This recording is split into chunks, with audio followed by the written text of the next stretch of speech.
Well, very nice to meet you, first of all. So nice to meet you too. Thanks for coming here.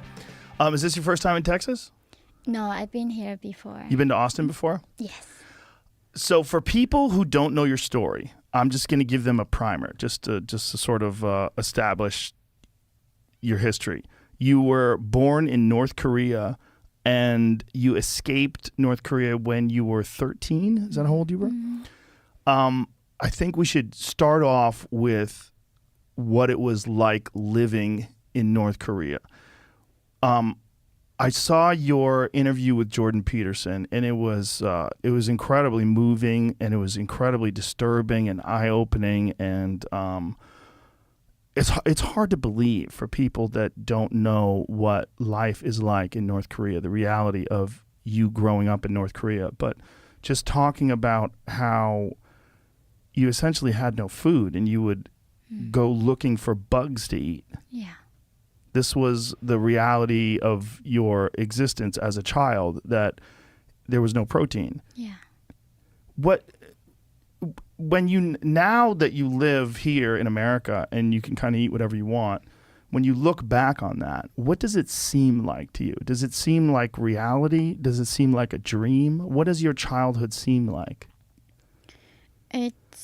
Sometimes this feels like dream. This feels like a dream. Yeah, so I pinched myself a lot in the beginning because they say if it's not dream, it hurts, right? When you pinch yourself.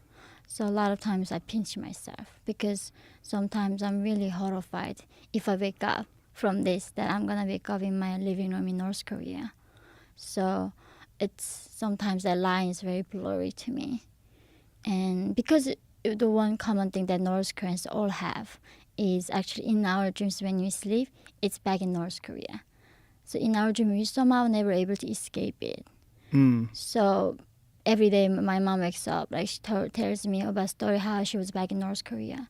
And I have the exact same thing. No matter what, how many years we left afterwards, in our dreams we are still in that country. So that's the nightmare. The nightmare is that you're still trapped in North Korea. Mm-hmm. When you lived there, you didn't know that there was another way to live. No. It's like here right now, we cannot imagine a life in some different planet in the universe, right? We just don't know what that life looks like. Exactly the same thing. I never knew the life in different planet could be like. And where you lived in North Korea, there was no internet. Yeah. There's very little electricity, right? Mm-hmm. And how much education did you get? I never even seen the map of the world. So as even Asian, I did not even know that I was Asian. So the regime told me I was a Kim Il-sung race. Kim Il-sung race. Yeah, and then the North Korean calendar begins when Kim Il-sung was born. That's like to Taiwan, that our history begins. So I don't even know what Jesus Christ is. And I don't know anything before Kim. So there was everything before Kim. The history was erased for us. But the thing is that we are hungry, we're starving. If you eat breakfast, you worry about lunch. If you make it to dinner, you are not sure if you're going to make it to tomorrow. So in that scenario, who thinks about history? Nobody thinks about anything other than surviving. And that is why precisely Kim Jong-un keeping us starving mode. Even though the UN, the international organizations, begging to give food and formula to North Korean people, but Kim Jong-un is just saying no to this food aid because he doesn't want us to be fed. So he's purposely starving the people to keep them weak so that all they think about is surviving, so they don't think about revolution. It's a Hunger Games. It's like when I was reading this book, Hunger Games, I literally like, oh my God, this person copied North Korea. There's a capital. You divide into 13 different districts. Capital people have everything they need. And on other provinces, their own purpose, they're being starved. So only thing you can think of, your survivor. If you are full in your stomach, right, you're going to start thinking about meaning of life.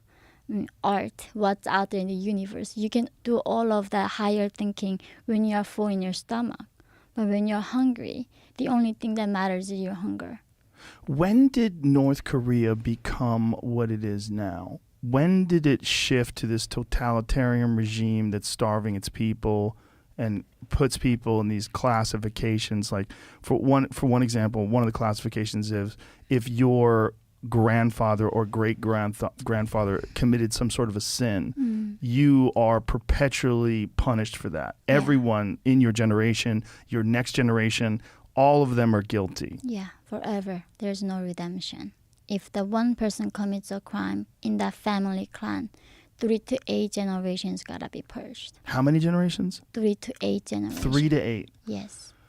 Mostly commonly 3, but the people like who challenge the regime or challenge the leader, then 8 generations get 8 purged. generations. Yeah. And then after the 8th generation, are they absolved? No, they are gone. They're all gone. Because by 8th generation, you even kill the in-laws of somebody in-law. So not even the blood you get purged. If your cousin, somebody marrying the in-law of somebody, so there was one official who escaped, 35,000 people were purged. A lot of them, 80% of them, did not even know that they were related to this person. Wow. Yeah, cousins of cousins, somebody. That's how they get rid of the root of entire this clan. When did this all start? When Kim Il-sung came into power, so he was a big Marxist and Leninist, and he was a communist. So before the Korean War in 1948, that's when he began this in the name of equality, right? Let's take everything back from the capitalist. Let's nationalize the land, get rid of private property. But he made North Korea into very unequal society, dividing people into 50 different classes. 50. Yeah.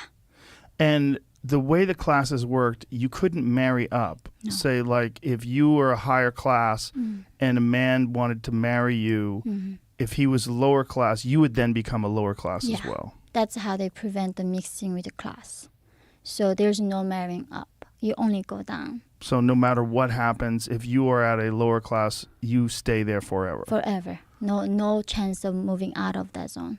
And it's not based on merit. It's not based on your performance. It's not based on anything other than the way you were born. No. This is when I was confused. When I went to South Korea, people say, if you work hard in South Korea, you are going to get rewarded. And that's when I thought, wow, that is justice. Because in North Korea, doesn't matter what you do, what you want to do, what your dreams are. It's already determined by what your ancestors did. But the thing is, how do you choose your ancestor? Right? Like you can never choose your parents. And you had no idea that there was any other way to live when you're growing up like this. Because I never seen the map of the world. I didn't even know like the Americans, how they looked like. Because we don't have internet, first of all. We have only one channel that government, controls every single content. We don't even have a cookbook. That's the thing, as a Korean, I don't even know what cookbook is. I mean, first of all, we don't have ingredients. Like, how do you find 1/2 pounds of pork, scallion, blah, blah, right? So cookbook is like pointless. And not only that, there's no fashion because, we don't have freedom to what we wear. So even when I heard the job called modeling, I was like, what is that? So everything that I learned here is like all new concept to me as a North Korean. So when you would eat, where would you get your food from? So the land is government's, right? The house is there's no private property, but those farmers working in the collective farm, they smuggle it out and sell it in the black market secretly. So those food if we have money, we go to black market, buy corn, starch, those things. But mostly we just go to mountain to pick up plants, flowers, and like grasshoppers is the biggest protein source for North Koreans. But the government doesn't provide any food for the people? I heard they did in the 60s, 70s. But I was born in 1993 in October. And that is right after Soviet Union collapsed. So until then, Soviet Union was subsidizing North Korea's economy heavily. And China did the same. But when they collapsed, they stopped helping North Korean regime. So the regime policy was, if we as long as keep the 10% alive who are in the capital, our rule is successful. So they were not going to do anything until 90% of the population dies. Wow.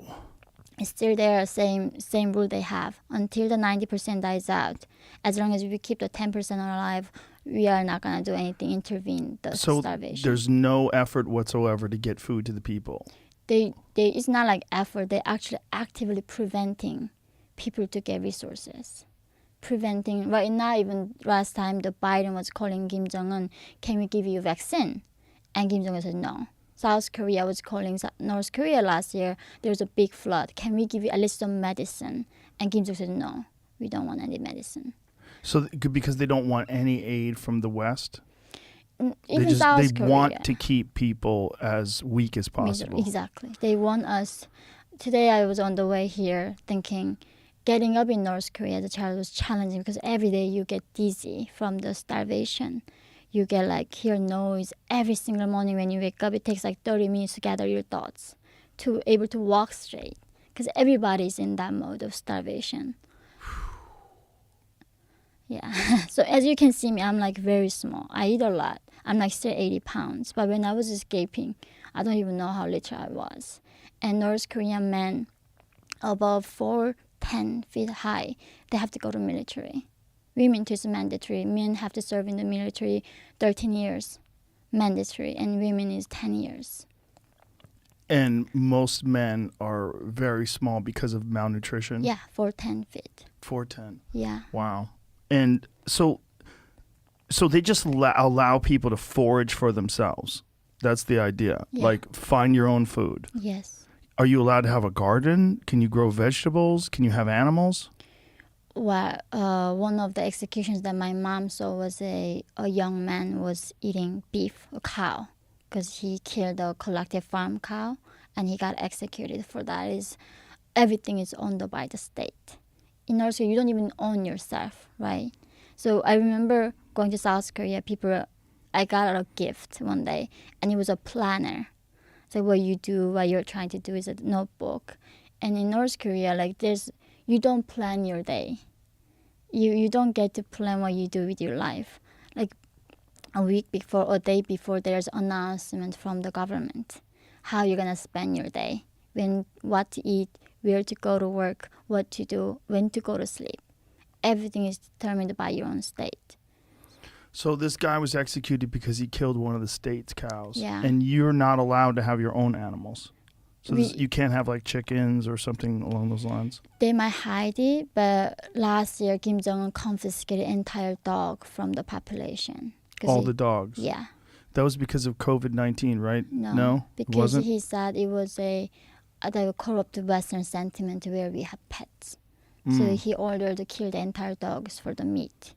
So get rid of dogs because even he just didn't like that it looks like Western having a dog, having a real friendly relationship with the animals. So everyone's dog in all of North Korea was confiscated and killed? Yeah. And what did they do with the dogs? I don't know what the regime leaders did. Wow. Yeah. So do they provide you with any food? No. No. So you have to find food on your own, and most of the food is wild food, like grasshoppers and flowers that are edible. And yeah.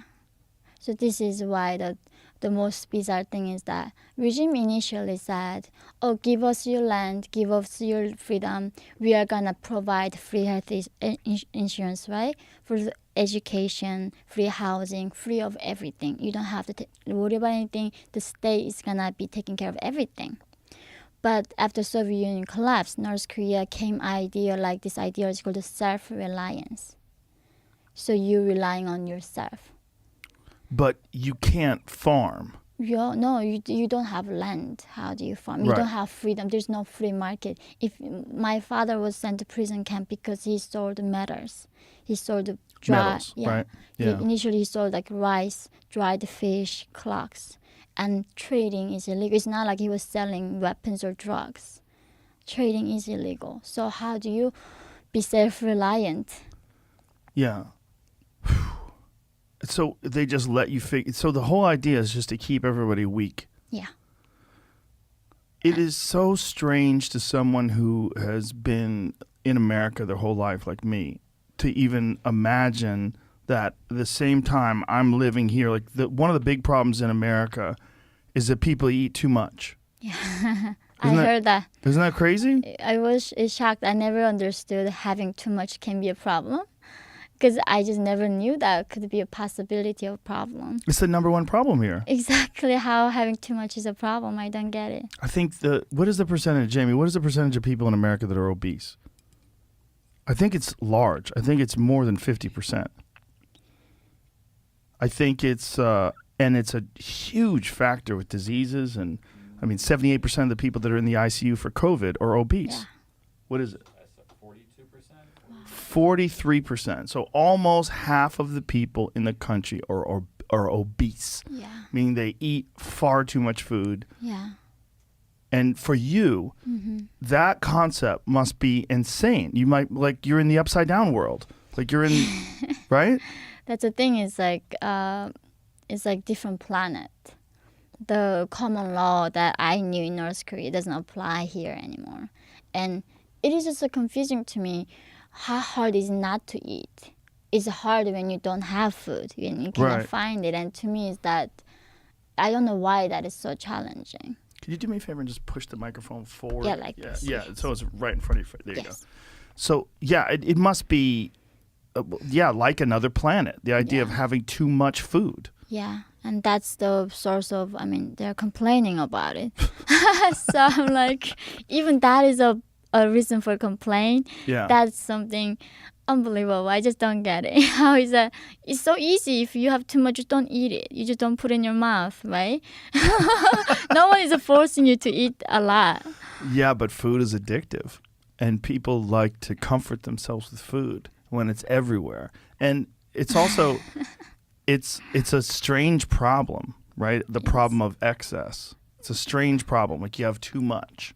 But this is humanity, or our humanity, we've been starving. Yeah. It's the very first time humanity having this much access, and I have some compassion for that. But a lot of problems. Like I met American friends in New York. I went to school there, and like my friends' complaints, I couldn't sympathize in the beginning. Right. I literally, because their problem is like some guy they went on a date and they don't call them back, and they call me and complain like there's a people actual problems like life and death. Yes. This is not a problem, but. Well, it's an issue of perspective, right? Like your life, you've seen horrific things, whereas so many people, the worst thing that's ever happened to them is someone broke up with them. Yeah. Yeah. When you were talking about going to the doctor when you were a child, and that this is a very disturbing story, but I want you to try to explain it to people, how people were dying in these hospitals and rats would eat the eyeballs of the people who were dying, and children who were starving would eat the rats. And then the children would die and the rats would eat the children. Yeah. Explain what this was like, how did you see this?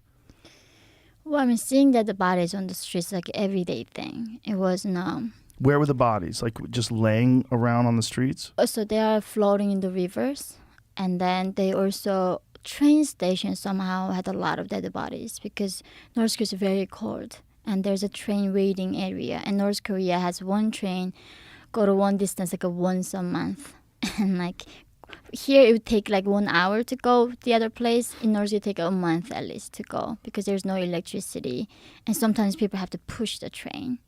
They have to push the train. Yeah. Traveling in North Korea is an unbelievably difficult thing within North Korea. So, anyway, so in train stations, that's when people die mostly. And in North Korea, the hardest thing as a child for me is that when my mom goes away to find food, we don't have we don't have phones, we don't have letters. If I say goodbye to her, I don't know when I'm gonna see her again or if I'm ever gonna see her again, because she could have killed and like raped and starved. You just never know how to find people. So in the morning when you go to walk in the train station, they just put the piles of the dead bodies, and they're all become rigid, right? They're almost like wood, piled them up and taking away. And but the thing is, for me, I didn't even know the word compassion. Nobody told me you have to feel bad for it, because for me it's like fish in the water don't notice the water, right? Like that. It was Right. something every day I saw as a child. So you never went days where you didn't see. This is a normal thing to see dead bodies. It was every day as like normal as like breathing the air right now. And one thing that I still remember is my sister and I was walking by the well. Like in North Korea, we don't have a switch. We don't have running water, obviously. We have to go to well or river to bring the drinking water. And there's a young teenage boy, I think, lying down, and his intestines coming out of his back. When you're really malnourished, that thing all opens up. You got zero fat. Every hole all opens. And you see dogs looking at his organs coming out. And he was still somehow conscious, begging for food at the time. He was begging for food while his organs were hanging out of his body. Yeah. And I don't know why he was like pants were off. And I felt nothing. That still haunts me till this day. Like, I don't know how I felt nothing at that point. And that just looked horrible. And because it's just the fact that he's alive and so much flies flying by on his organs, and how he's somehow consciously begging for food. And I didn't feel anything. You have felt no compassion? No. Nothing. It was just normal? Yeah. So that was like daily life thing. And then in the hospital when I was 13 years old, my parents took me to hospital because I was a bad stomach ache. And then we don't have like X-ray machines. We don't have MRI, none of that. Just doctor rubs your belly, and then he says, "Oh, we need to operate on her. I think her like appendix were bursting or something."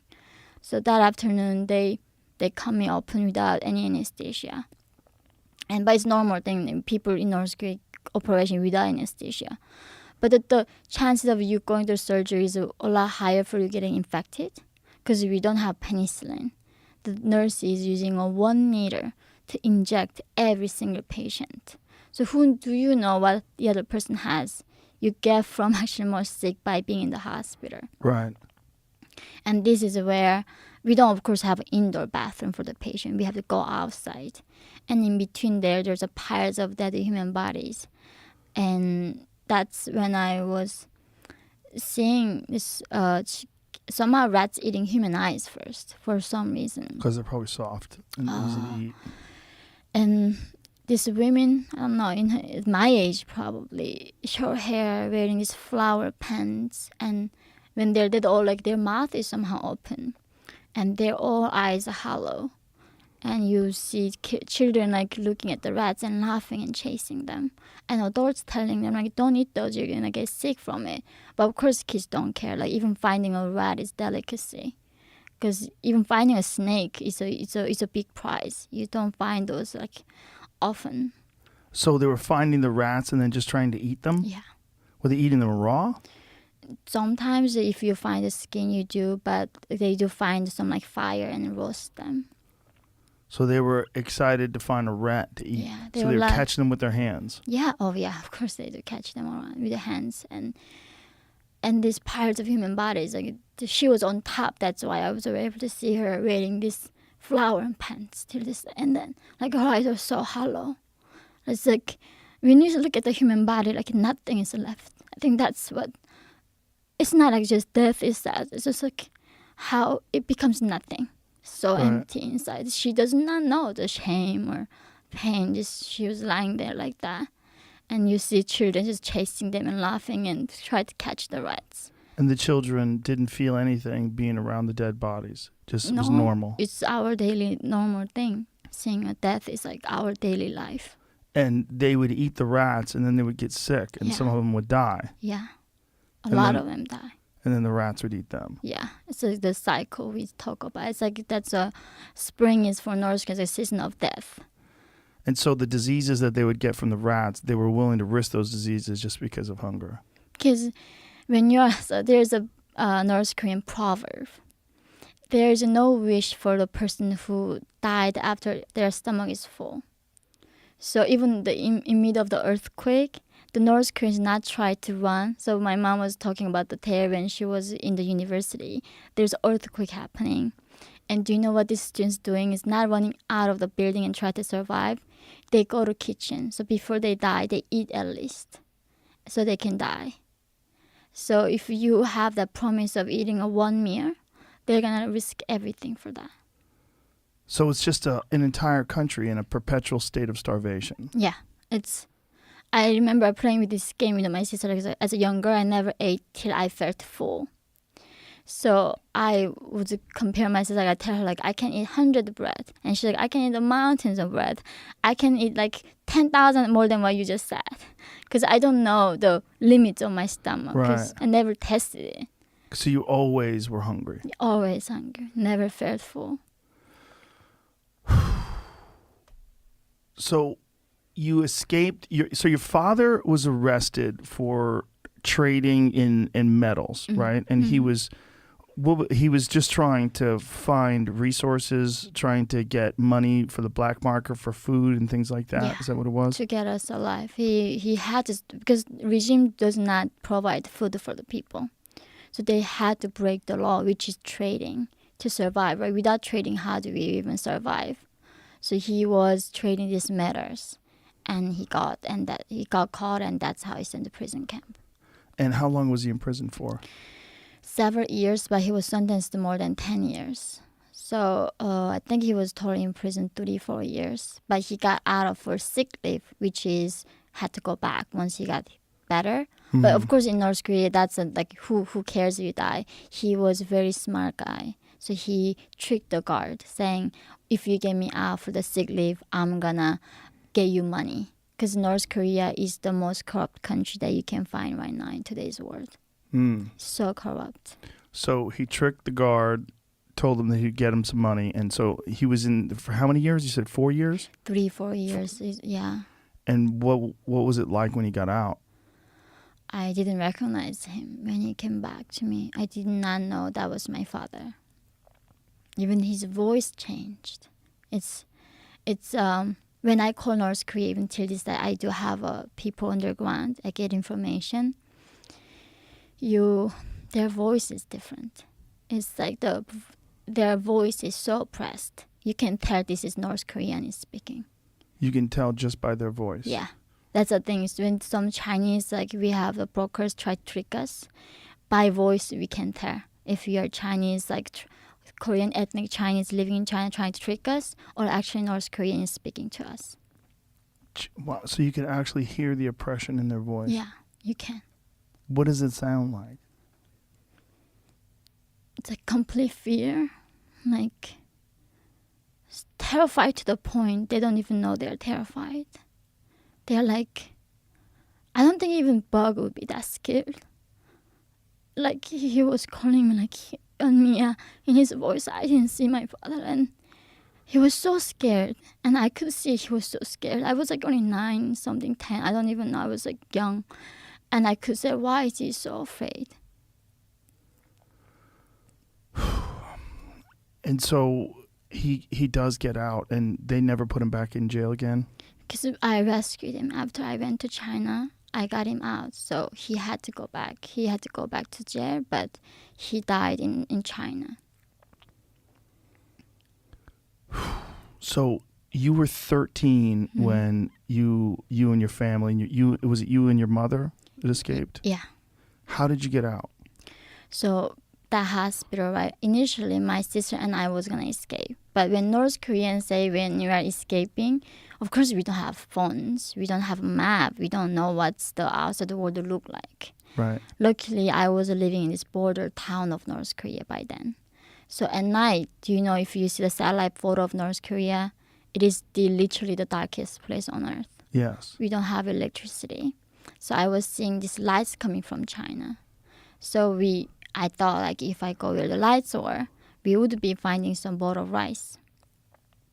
So at 16, my sister left with her friend, and she left me a note while I was in the hospital and got removing my appendix. And then as soon as I got out of the hospital, I found a note. And initially, my mom and I went to look for sister where she went. But when we found the lady, she told me that she could help me to go to China that day. And so this was you and your mother, and you were 13 years old. Yeah. So how did you get across, and what was that experience like? So I told my mom, like, come with me to China. And my mom was like, father is like, my father was home. He was waiting. But the thing is, the tragic thing for North Korea is we cannot even say goodbye to our loved ones. So if we got caught on the journey, and if my father knew that we were escaping, he's gonna be punished so much. So it's better off that he does not know that we are escaping for his own safety. Because they're gonna torture you to the point that you're gonna say anything. Because they do this all subconscious like torture that they make you not sleep in a single room, has like no air, much air. If you put there for 40 days alone, you go crazy. You say whatever they ask you. So if he actually knew that we were escaping, it wouldn't good for him. He would be dead. So I told him, I'm like, you cannot tell father that we are escaping. So that day we climbed up this like several mountains, and then we went to the riverside. But she had a connection with the guards. Why did you not bring him with you? Because he's a man and he was sick. And somehow she said only women can go. Only women can go. I did not know what she meant by that. She's like, you should just go with your mom. And don't even tell those people that's your mom. She said like, you are like 18 or something. And my mom was something 30. So she told me that our age was different. So, and this would somehow or another help you when you were going across? Yeah. How would that help you? I don't know. Or she told me, well, this is going to be helpful. And well, part of the issue is in China, there's a disproportionate number of men in comparison to women. Yeah. And so they want as many women to come across as that are of legal age, like women that can be married or can, right? Is that the idea behind it? It's a smuggling. So like you got it right. Because of one child policy, right? A lot of girls got aborted in China. So they kept the boys. Now, so there's many men that have no chance of ever finding a woman because there are no women. Yeah, over 30 million men in the rural areas cannot find wives. So 30 million. Over 30 million, and its number gonna keep going up right now. So that's a big problem for Chinese regime. But the thing is, even that, they don't allow North Korean women to stay there. They catch us, and they send us back to North Korea. Last month, China repatriated 50 North Korean defectors back to North Korea. It's sending them Auschwitz. Literally, they are sending them to death camp. But the Chinese regime still do catch us and send us back because they think we are posing a threat to the regime, and they don't want the regime to collapse. So they are catching all the defectors. But the human traffickers seize the opportunity here because we are so vulnerable, right? We are running away from Chinese authority. So even they rape us and kill us, the last place that we are going to go is going to police and then report on them. Why did they think that women coming over from North Korea are going to somehow or another collapse the empire? Because that's what Kim Jong-un believes. He thinks they're going to collapse through the defection, through the defectors. So after Kim Jong-un came into power, the country cannot afford the electricity. Probably electrify the fence the entire border.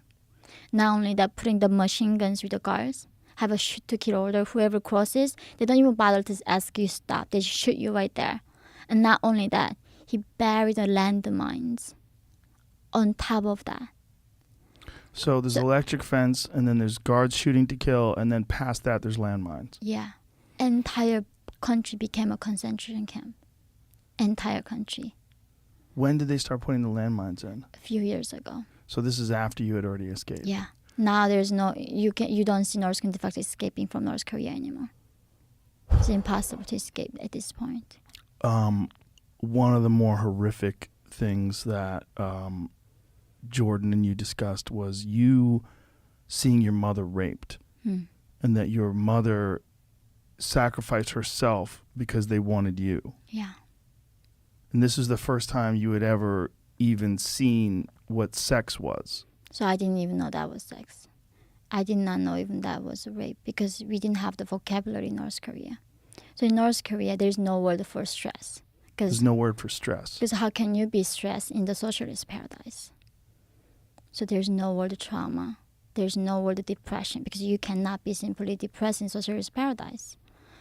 there's no word for liberty. There's no word for human rights. There's no word for rape or even sex.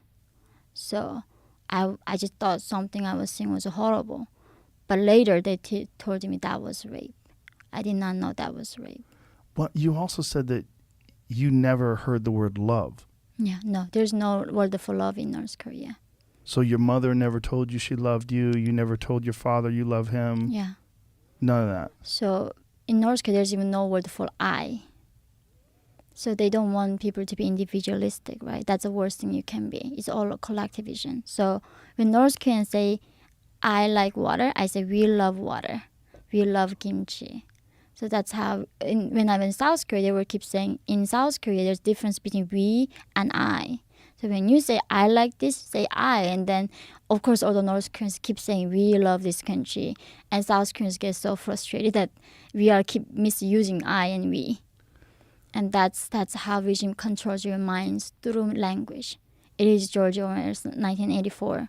They create doublespeak. Yeah. Why language is so important, because it controls your thoughts. So that's how I got rid of the romantic love. We don't even know possibly another human can love another human. Only love that North Koreans know is like a written form love that when we describe our feeling towards the leader.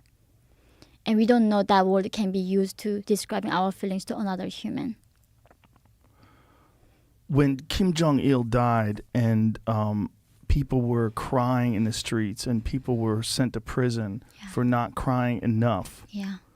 It was the strangest thing for us to watch as Americans because it was performative, where people were performing. They were not really crying. They were wailing in this very theatrical way to let everyone know that they were complying.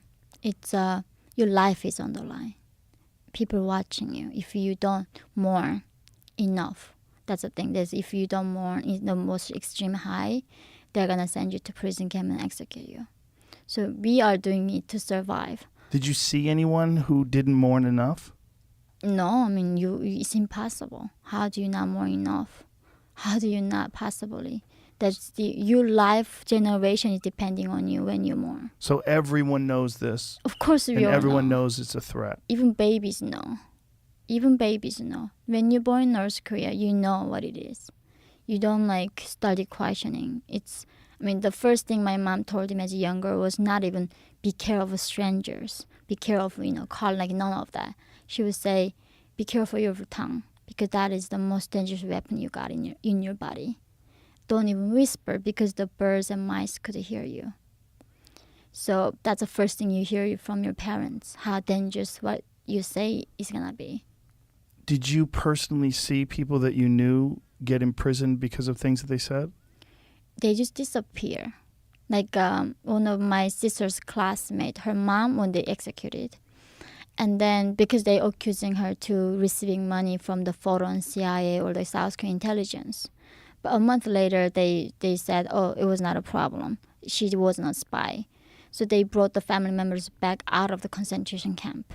So they killed her for nothing. And they don't even say sorry to that. It's like we don't even know that's a concept government can be sorry or they can ever make a mistake.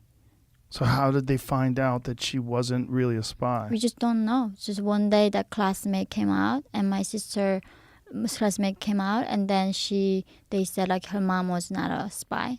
So they got out of the prison camp. And that's it. There's nothing reward, none of that. And so this was a common thing. Yeah. And you just lived in constant fear. This is the thing, and we are three people sitting here, right? I'm watching you, and Jamie's watching me, and you're watching somebody else. So even I'm being a nice person, not gonna report on you. I know Jamie's watching me. He's gonna report on me. But even if you try to be nice, but he knows he's being watched by somebody too. So you're being spied on, and you're spying on somebody. So no escape.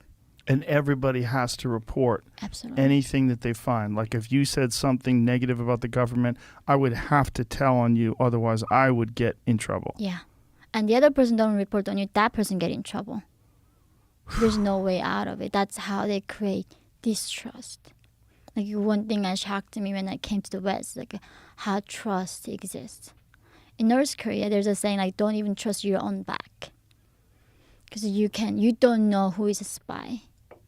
You don't know who is listening, who is watching.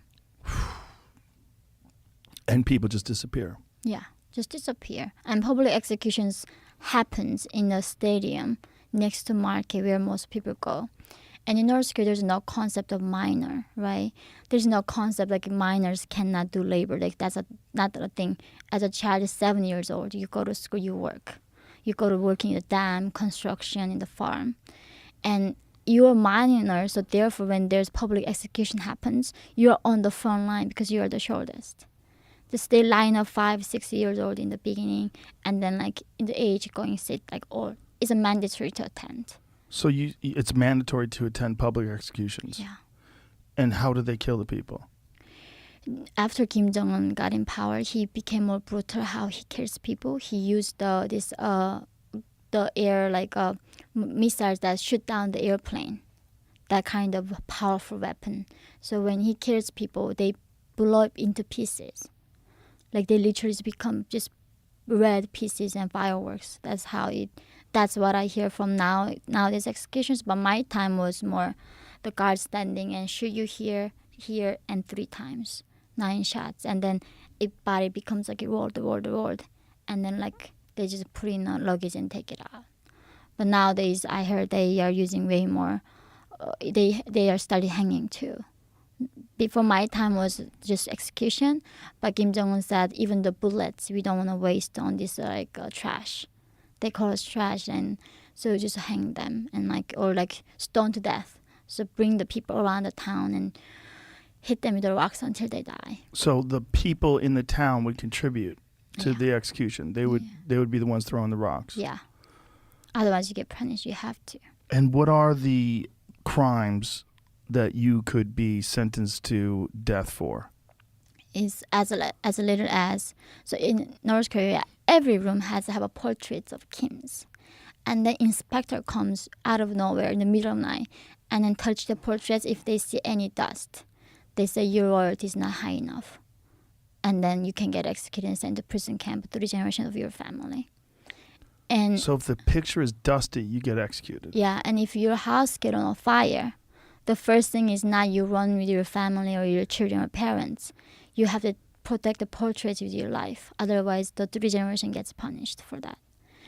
Even murderers, rapists in North Korea don't exist. We don't even know what rape is. I mean, they have pleasure squad, right? Every year, they go around the country, pick up the virgin girls, bring them back to Pyongyang, make them call the satisfactory groups, train them to become sex machines. Every year they do that.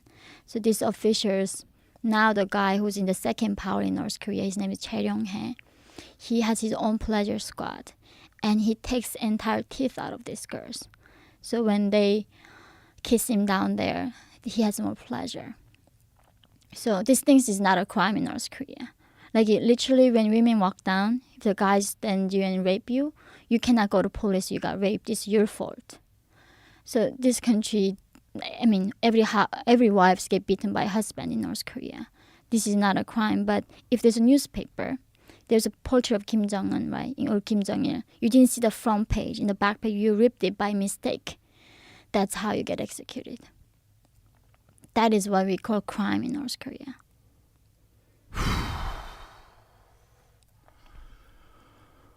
Wow. Having escaped that and looking back on it now and knowing that it exists right now, what can be done? What could the rest of the world do? I mean, North Korea has nuclear weapons. Mm-hmm. They have a powerful military. Yeah. What can the rest of the world do to stop this from happening? Because it seems like, I mean, this is horrific. It's a form of genocide, and it's happening right now. It's a Holocaust. In 2014, UN conducted this investigation for a year, and the conclusion was the only resemblance that we find in our history, what is happening to Northern people, is a Holocaust. So Holocaust is happening again, and of course we are denying it again. Right? When Holocaust was happening, a lot of people say, how is that possible? It's so hard to believe that. And North Korea, using this concentration camp, these people do the biology test. They put them in the gas chambers. Right now, they do that. A biology test. Of What's course. the biology test? They test a lot of the weapons, biological weapons. So they, keep trying to. North Korea spends entire their GDP on developing nukes and weaponaries. I mean, they are the biggest provider to the Middle East. When there's a war, they buy missiles from North Koreans. North Korea makes money by selling the crystal meth and opium. That's how Kim Jong-un makes money in hacking, right? He steals a lot of Bitcoin and get up banks, like ATM machines. That's how he makes money. Because they don't export anything other than drugs and weapons and hacking and human trafficking. So they experiment on their own people to find out if these biological weapons work? Yeah. And also, they need a lot of concentration like prisoners because they have to clean the nuclear debris. Because they do a lot of tests. So since 2017, North Korea conducted almost 30 missile tests. If the one test missile cost to feed 25 million the entire year. So if he chose to do 4 less tests, nobody had to die in North Korea from starvation. And right now, Kim Jong-un recently admits that 11 million North Koreans are severely malnourished, and he's proud to say that. And he's not even bothering to hide in the past. Yeah, they are starving. And so he's what? fat. Oh yeah, that's his problem, being too fat.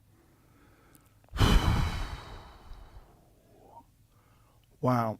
So they're forced to clean up nuclear waste from these The debris, test sites, everything, yeah. and of course they die from Of radiation. course, they don't last 3 months. Normal life expectancy when you go to concentration camp is 3 months.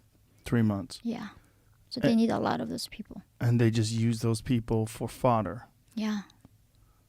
How many people do they know how many people are in these concentration camps?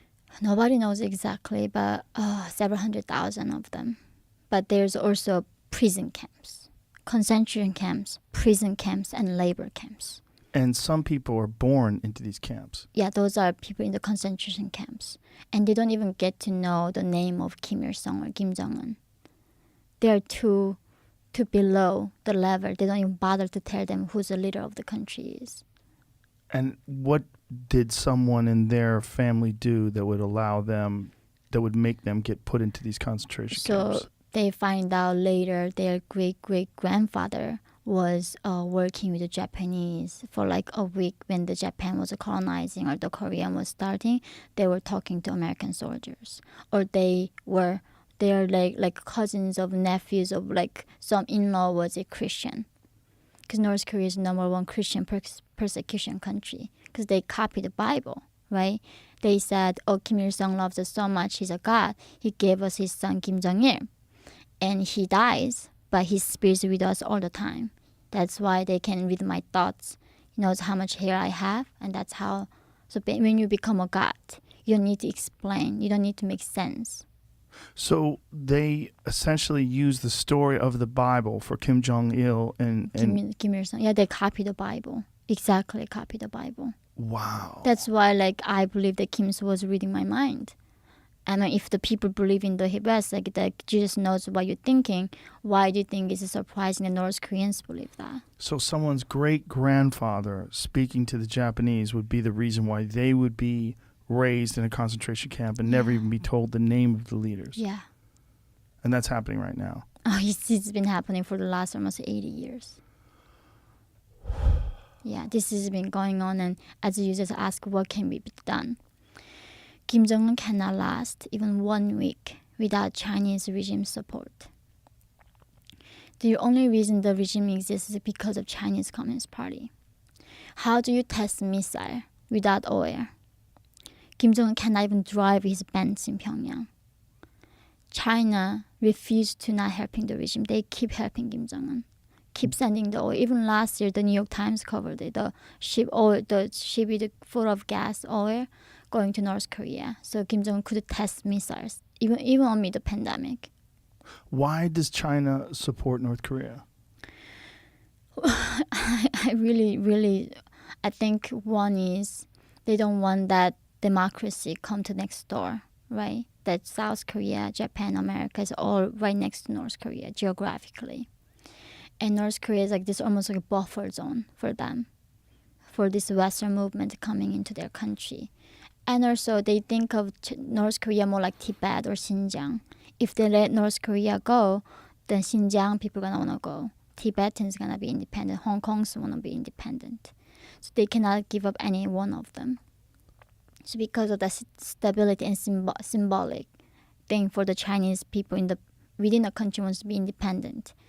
So they wanna maintain North Korea forever. And Mao said that relationship between China and North Korea is like the relationship between your lips and the teeth. Without lips, you cannot really close your mouth and eat. Without your teeth, you cannot chew. So you need each other to survive. And that's how Mao's son died in Korean War, by defending Communist Party in the North. That's how Mao lost his son. That's how he believed that they need North Korea. And so the Chinese Communist Party today shares a sentiment, and they're using it strategically. Yeah, they run the dictatorship in North Korea. They run the whole thing. And that's the thing, like, we have not been serving North Korea because we just never named the accountability who is responsible for this crisis. That is China. And of course, in American mainstream, they do not want to call out North Korea, China, to committing, genocide. That's why I've been having so many attacks from Marxist, communist, and Maoist, and Leninist, all these people. And North Korea is almost this last country that holds ideology called socialism. So it's a very symbolic country. So a lot of empathizers of communism and anti-Western civilization people, they defend North Korea like hell. But do they, when they speak of it, like the Chinese Communist Party, when they speak of North Korea, do they have a distorted image that they project of what it's like in North Korea? Do they have do they change the narrative? Do they have a story of North Korea that's false, that makes it seem like North Korea is a nice place? No, they know exactly what's going on. They know. Even Chinese people know. When I was... So there's no defending it? No. Even Chinese people see it. Like when North Koreans get captured, Chinese is still better, nice than North Korean guards. They like handcuff off, sort of eye blinds us. But North Koreans come and they put the wire in between here, in between your bones. So connecting all the prisoners together so they cannot run. Like cows. And they put a wire like through their collarbone? Yeah. So they prevent us to escape. So while we are in China, that's when the outsiders are watching. But imagine what they're going to do inside the country when there's no camera. So this is what China does to North Koreans? No, China catches us and gives us to North Korean guards. And they watch it. And they watch them do that? And then they even horrified, but of course they don't do anything about it. There's like, you don't have to go that far, but of course North Koreans do not accept defection, right? That's why we are defectors, we are not refugees. When we escape, we defy the ideology. Yes. That's why North Koreans are not just refugees, they are political prisoners. They are political refugees. They should be covered by Geneva Convention and international law. So China catching us, send us back, that is a crime against humanity. They're breaking the international law. But no one will punish them for that. And nobody gonna talk about it even here in the West. Right? Why? I mean, there's a Michelle Obama, right? Nobel Peace Prize giving the girls like captured by ISIS or like Taliban, like Malala. Michelle Obama stands up for the girls who were captured by ISIS and Boko Haram. Who is standing up for North Korean girls being captured and raped in China right now? There are 300,000 North Koreans right now when we are speaking in China and as sexual slaves. 300,000? Yeah. And most of them are women and girls. China has incredible power. Yeah. And when you see the power that China has and that they're supporting North Korea and that there's no pushback from America, Yeah. what does that feel like to you when you see this, knowing what you went through? And not only knowing what you went through, but the fact that you talk about this openly. You talked about it in your book that came out in 2015. Yeah. And you speak about it as often as possible, but yet there's not a lot of support especially from political leaders. Yeah. There's no one is stepping up to say your story. Yeah. It's total hypocrisy. I mean, all these people in America talk about how slavery is wrong. I agree slavery is the worst thing that we can do to another human being. But why some slavery matters over some other slavery? Right? Right. I mean, all these corporations talking about how they do not support the bigotry and racism and slavery. It's happening right now in China, and they have business with China. And they don't say anything about it. This is the thing. When Hulu made a movie about about assassins, about Kim Jong-nam's assassination 3 years ago in Malaysia. Remember the Kim Jong-un's half-brother got? Yes. So they made that movie. Hulu was supporting to make that movie. He killed his half-brother and someone else too, right? And his uncle. His uncle. Yeah. So his brother is more shocking because he got killed in the international territory. VX nerve, the poison. And they made a movie. But when the Hulu was bought by Disney wanted Hulu to drop that movie. So that movie couldn't be shown in Hulu. So because it would offend China. Yes. Why there is not even one single movie coming out of Hollywood about North Korean people suffering?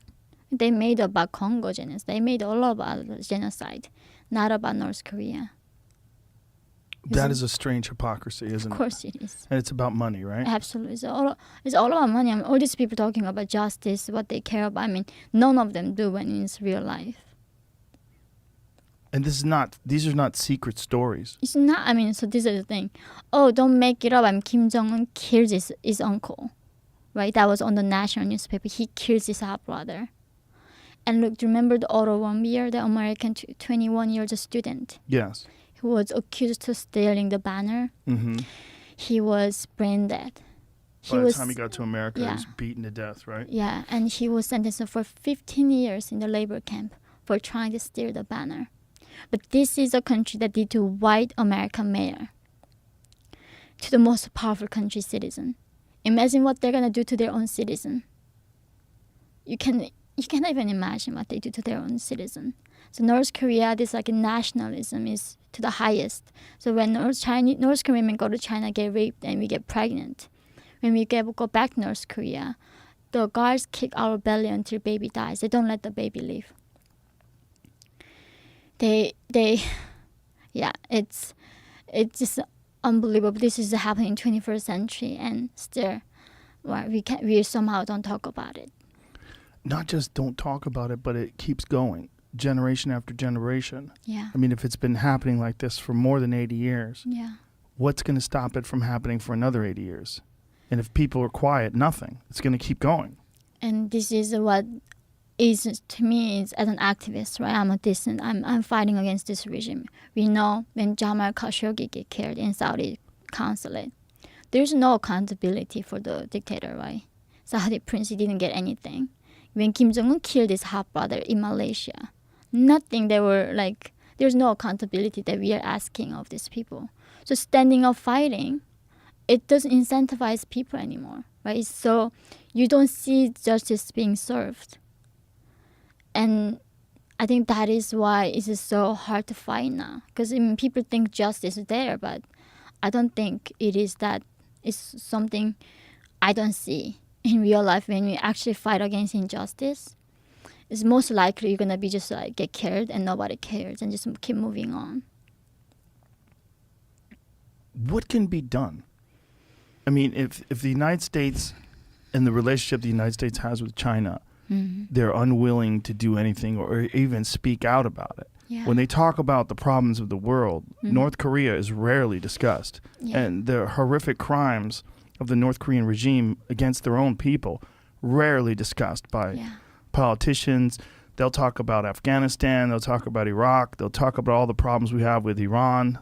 They don't talk about what's going on right now.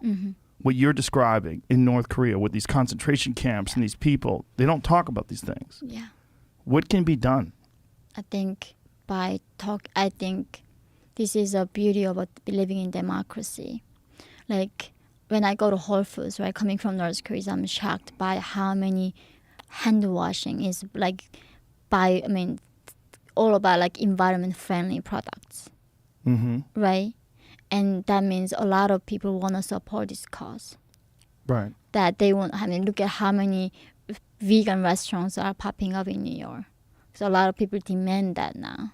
Mm-hmm. So if individuals are being educated on what is happening and who is actually responsible for supporting North Korean regime and how hard it is for the people who are being oppressed, if they start demanding the politicians and the world leaders and companies to be conscious and act, I think that is, at this point, my only hope is individuals. I have stopped trying to talking to UN. I don't even give talks anymore at the UN. Did you give talks in the past? Yeah. What was the response?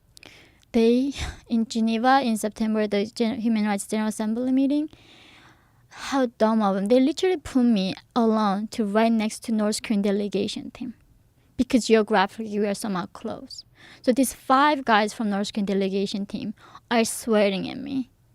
And the UN, that's what they do. That's how dumb they are. They sat them next to you. Yeah, they put me right next to North Korean delegation team. And no protection. No. I was so scared that going to hotel room that night because I don't have anybody protecting me. So I have tried, of course, but at the UN, who decides the human rights violators? Chinese and Putin and Saudis do. They decide who actually violates human rights. That's crazy. Yeah. So I have to go ask Chinese who actually committing this crime and complain that, of course, they're not going to listen to me. So what is the even point of the UN for this, right? And of course, I met Nancy Pelosi, I met a lot of politicians. And on surface, oh, that's really horrible. Let me think about what can I do. But of course, this is not what they care. They care about the systemic oppression that is happening in America more. They care about what's going to get them votes. Yeah. And what's popular, what's Exactly. on people's minds right now. Yeah. And whatever the narrative is that they're currently pushing. Yeah. It's going to allow them to get elected again. Yeah. It's all about their own interest. So when you spoke at the UN, what was the reception like? Oh, they are saying this is the West propaganda trying to interfere other people's autonomy. In North Korea is a state of their own. You should not interfere the other people's affairs. That's still to this day Chinese narrative, right? They don't ask us what we are doing to Xinjiang Uyghurs or Falun Gong or organ trafficking, all of that. It's our own business. Organ trafficking. Yeah. So when North Koreans go to China, we ending up several different sources. Worst cases, they take us and they take our organs out and sell and we die. Like which organs? Everybody, your eyes, hearts, kidneys, lungs, liver, all of it. They sell them. Of course, in China, you order the organ, it gets to you within 3 hours. How is it possible? How somebody dies miraculously in 3 hours for you?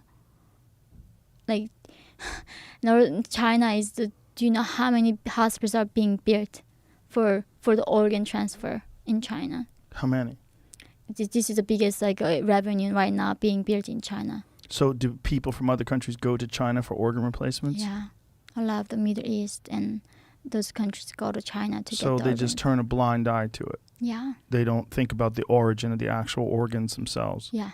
They just go, Get it. oh, I need a lung replacement. And Yeah. China says, well, if you go here, we can get it for you. Yeah. And they go, and then they kill someone and take their lungs. Yeah. It became a biggest now a new industry that is rising in China. It's And organ transfer. Those people are generally North Koreans? Those are, a lot of them were Falun Gong practitioners in China. Okay. Uyghurs? Yeah, now the Uyghurs. Mhm. But Falun Gong is different, peaceful religion they were wanted.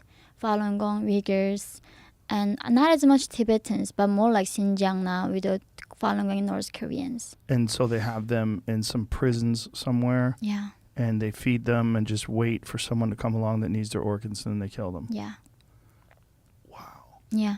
And This is proven? it's a lot of other things are proven because when these people die, how do we ask them, how did you die? They are Right. dead. So that is a lot of Falun Gong survivors do testimony. They have told Yeah, about it's this. very well known. Jamie can look it up. It's UN even condemned China for that. Even they couldn't turn the eyes blind on it. It was too evidence. And another thing North Koreans go is prostitution, brothels, right? And these girls resist. So what they do, they give them drugs. So they make them become drug addict. So now all they want is drug. So that's how they go to brothels. And then this man I said in these villages cannot afford the women in these little towns. So they buy one girl and they rotate the entire man in that town. And then like me, some of them just being sold. Like my mom was sold for just like mentally retarded family, the farmers' family, and we became a free labor for them and being a sex slave for them. And then being a sex slave for a mentally retarded family. Yeah. I mean, because if they're normal and they can find wives. They're older, like mentally retarded and not functioning people. Those people cannot find wives. So that's why we ending up in the most horrible places. We don't just go and like fall in love and meeting some normal person. So when you were 13, you escaped. Tell us what it was like. First of all, where did you escape to? You escaped to China? Yeah. And how did you get across? It was a frozen river in March, end of March in 2007. So you travel on the frozen river. Yeah. And we luckily didn't get shot by the guards. And when we got into the other side of the riverbank of China, that's when Mom got raped. And then they took us in a house. And they were like turning me around like a slave market, right? They checked my teeth and my body structure. And somehow being virgin is very precious in China.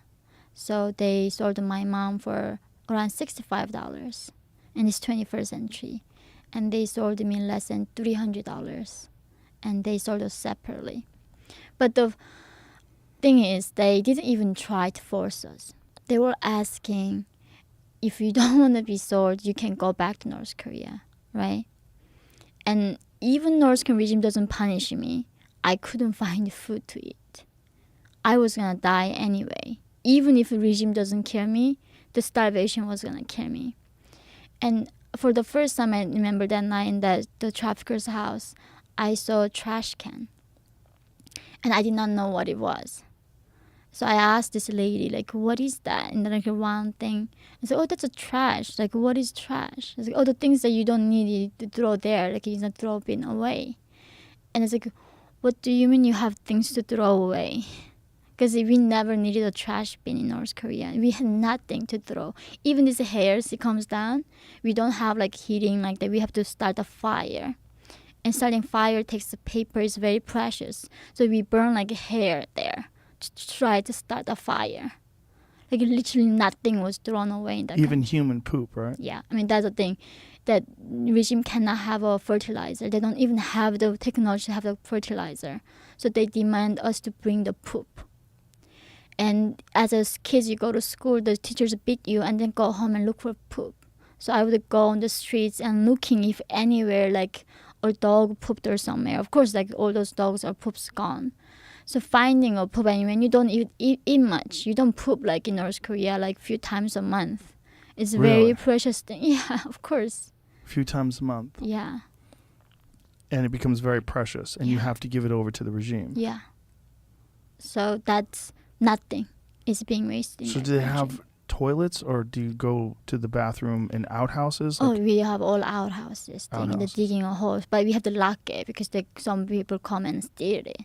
They 'Cause come it's to steal the poop. Yeah, it's a government quota. You get punished if you don't bring poop. Everything is punishment in that country. So what is the quota? Like how much poop do you have to give them? So sometimes per family they say 1 ton. How do you find that? A ton? Yeah, so 2,000 pounds? I do the kilograms, so like 1,000 kilograms, right? It's like a 1,000 ton, 1 kilograms. ton. So Yeah, it's about right. It's about- yeah, yeah. 2,000. So per family, or they give you the quota. So that's per year? yeah. And then we have to bring them in usually January. So because the farming starts around March, so they have to, like in January they collect them and pile them up, and then they start burying it. And then when the thaw happens, and they start the farming process in the spring. And even then, you don't get any of the food that they're No, growing. it's a collective farm. So they take the 98% of the food to the regime, and then that 2% is spread among the elites who's running the farm. So you work entire year in the collective farm, you get nothing from it. There's also cannibalism. Yeah.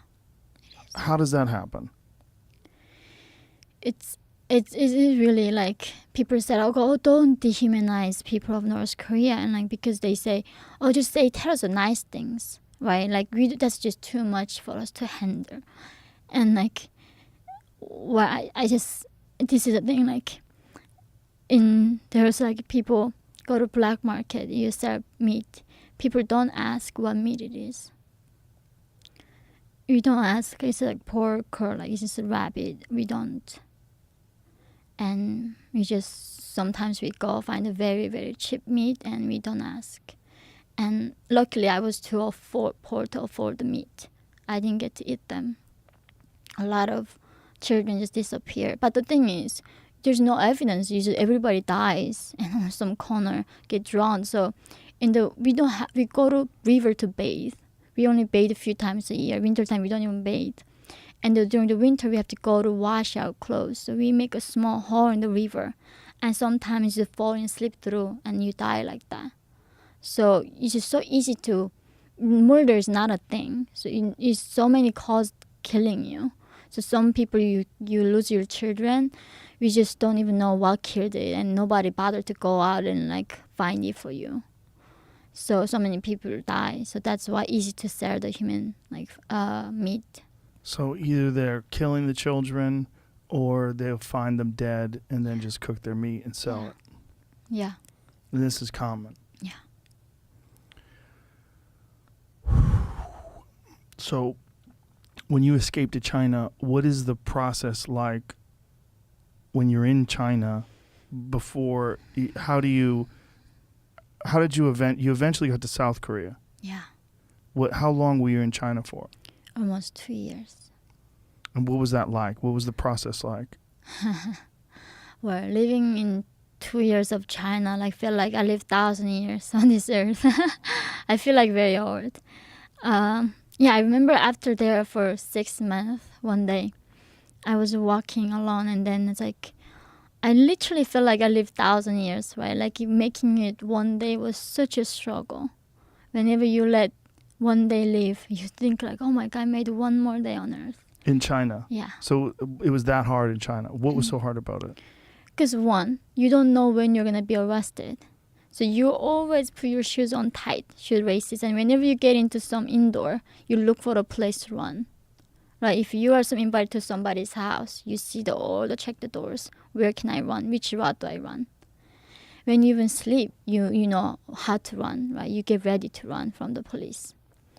And that is a constant threat. And of course, you're raped every single day by these human traffickers. And they even come follow you to the bathroom. There's no human dignity in it. They beat you and you're not your own person. And the common things that they tell us that our lives are even not valuable like pigs. Because even they kill us, they know that we cannot go to police. How did you escape from all that?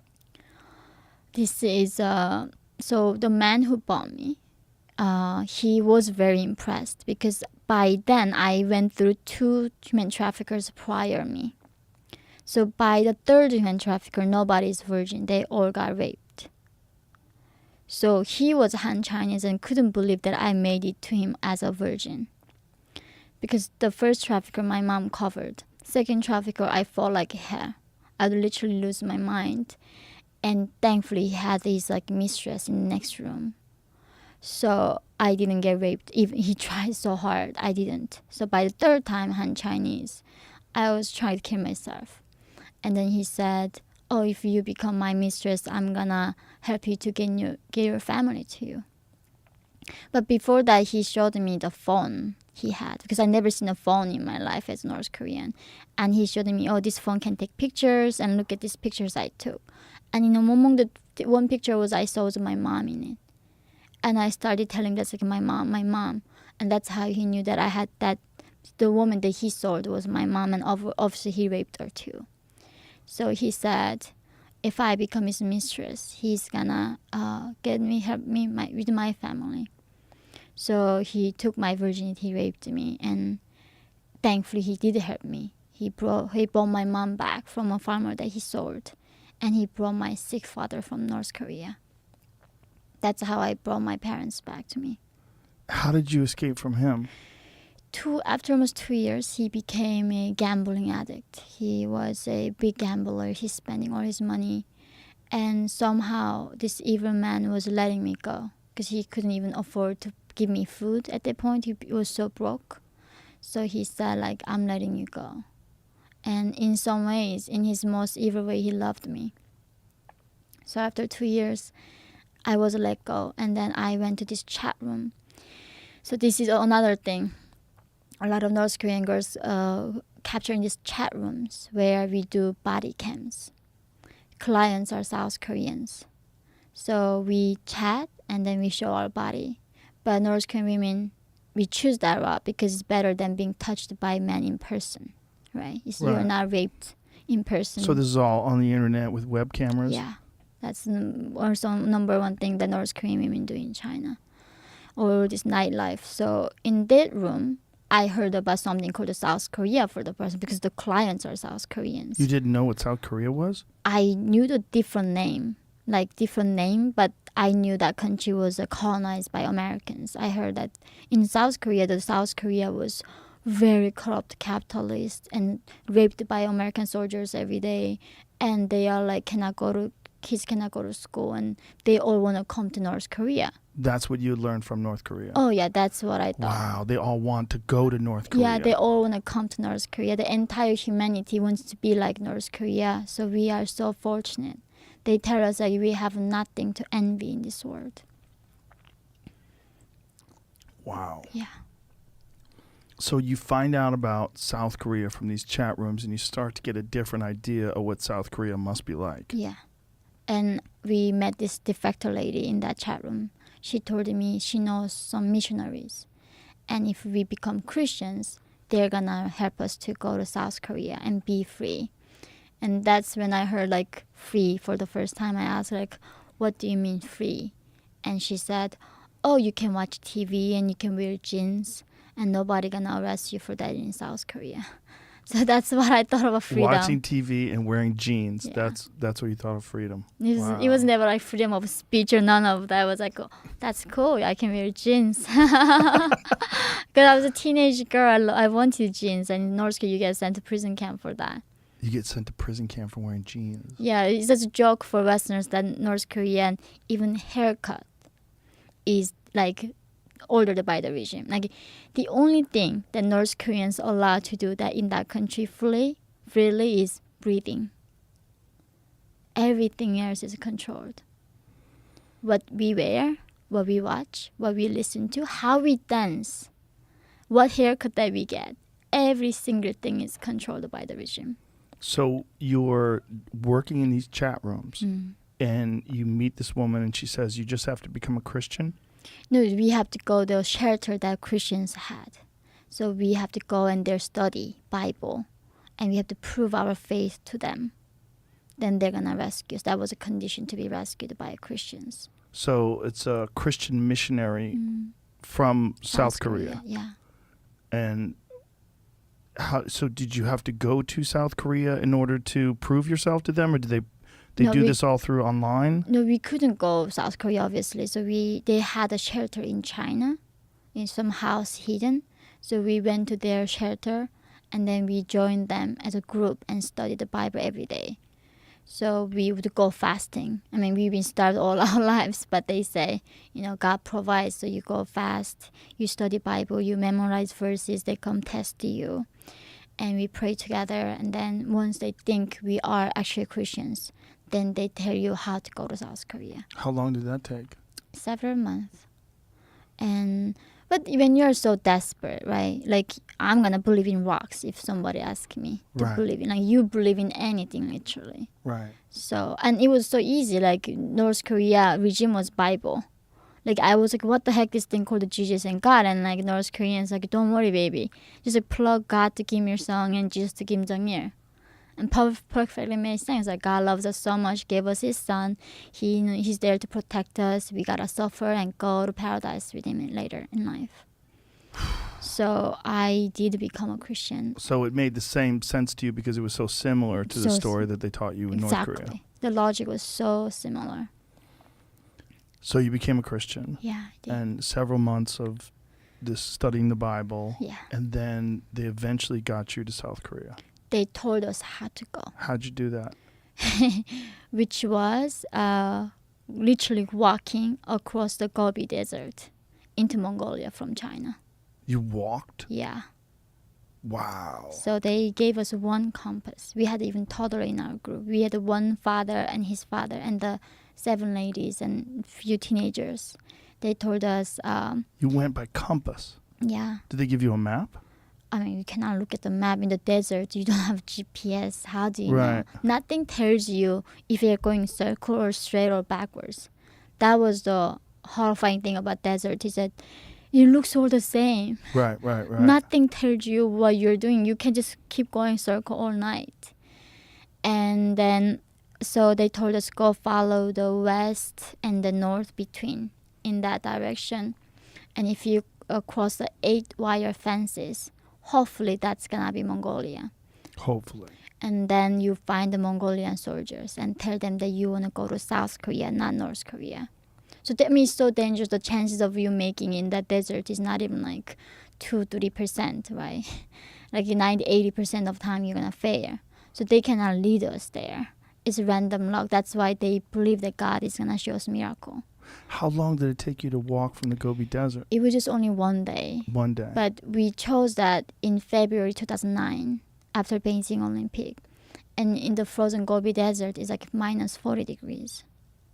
So the soldiers is thinking nobody's crazy enough to cross right now in this freezing time. So that's how you can do it. That security is lower.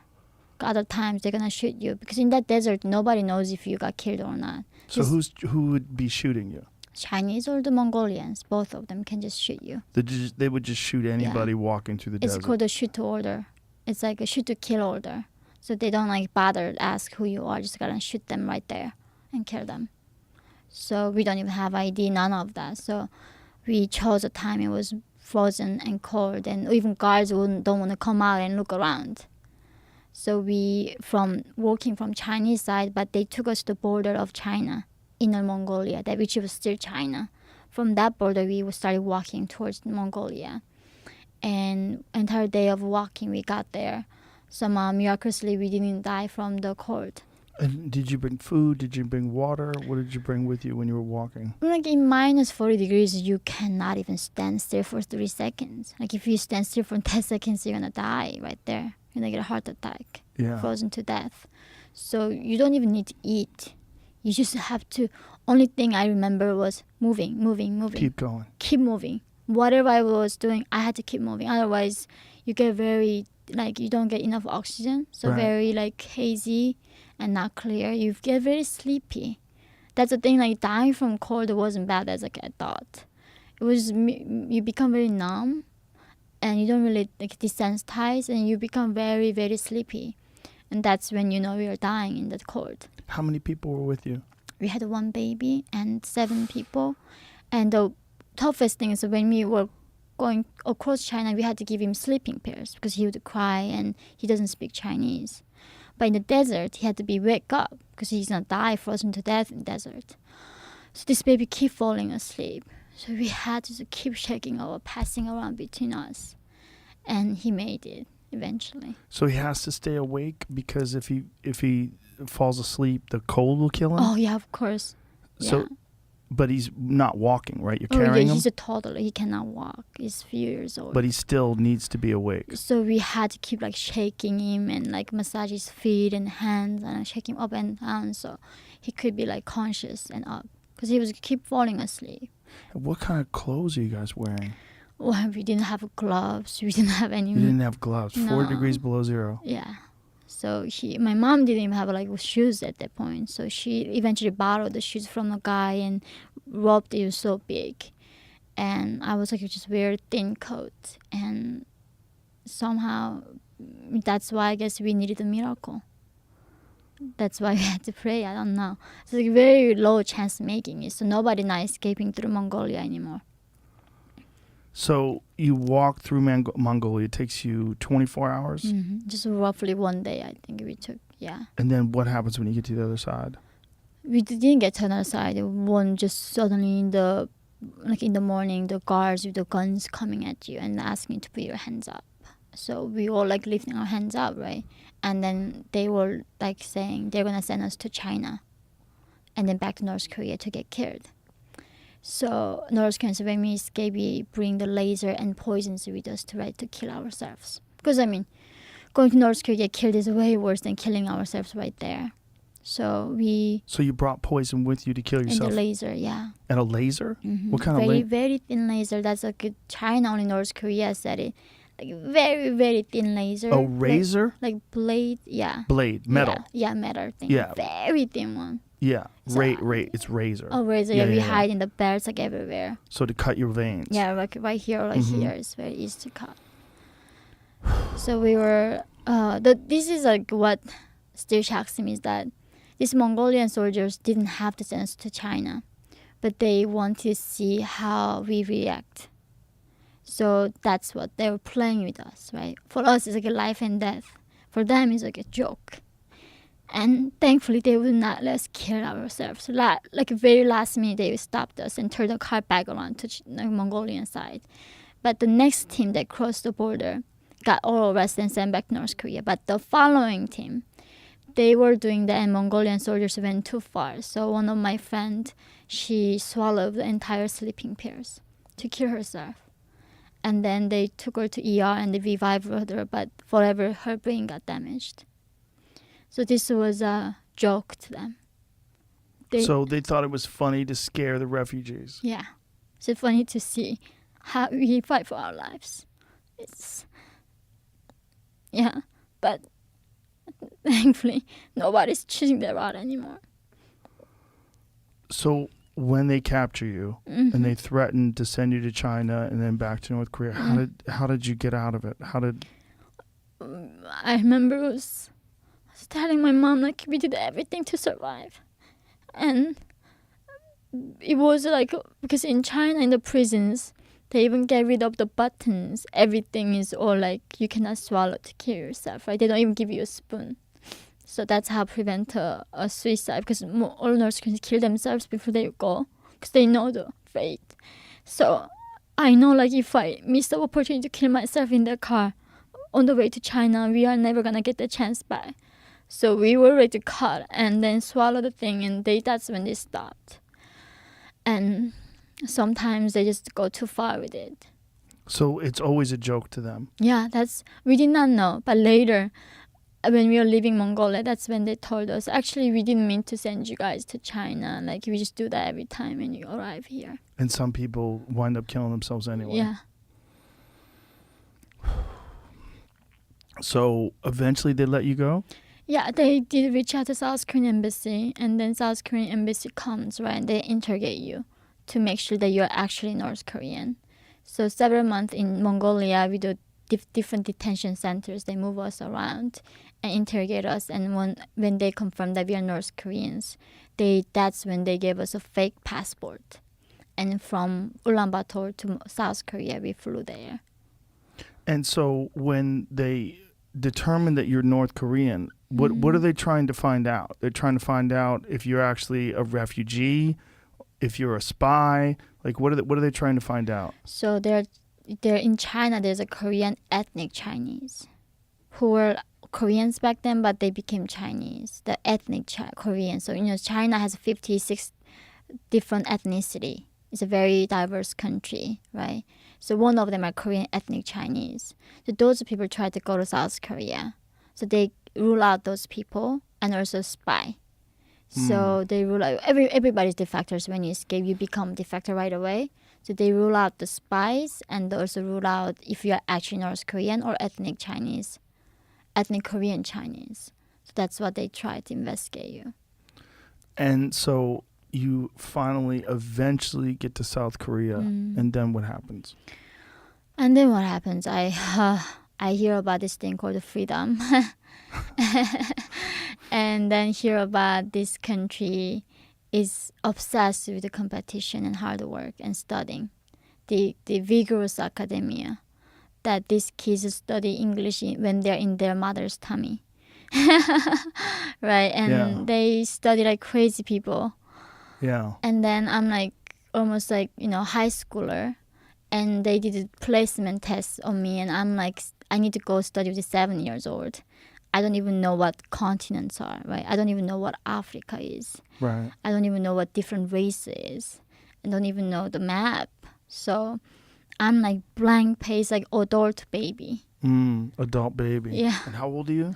I was Korean age, was 17. You were 17, but you're really about 10 years behind, Like, yeah, at least. at least, Yeah. that's what it is. And so what kind of education did they give you in South Korea? They told us that South Korea was a free country, that Americans are not bastards.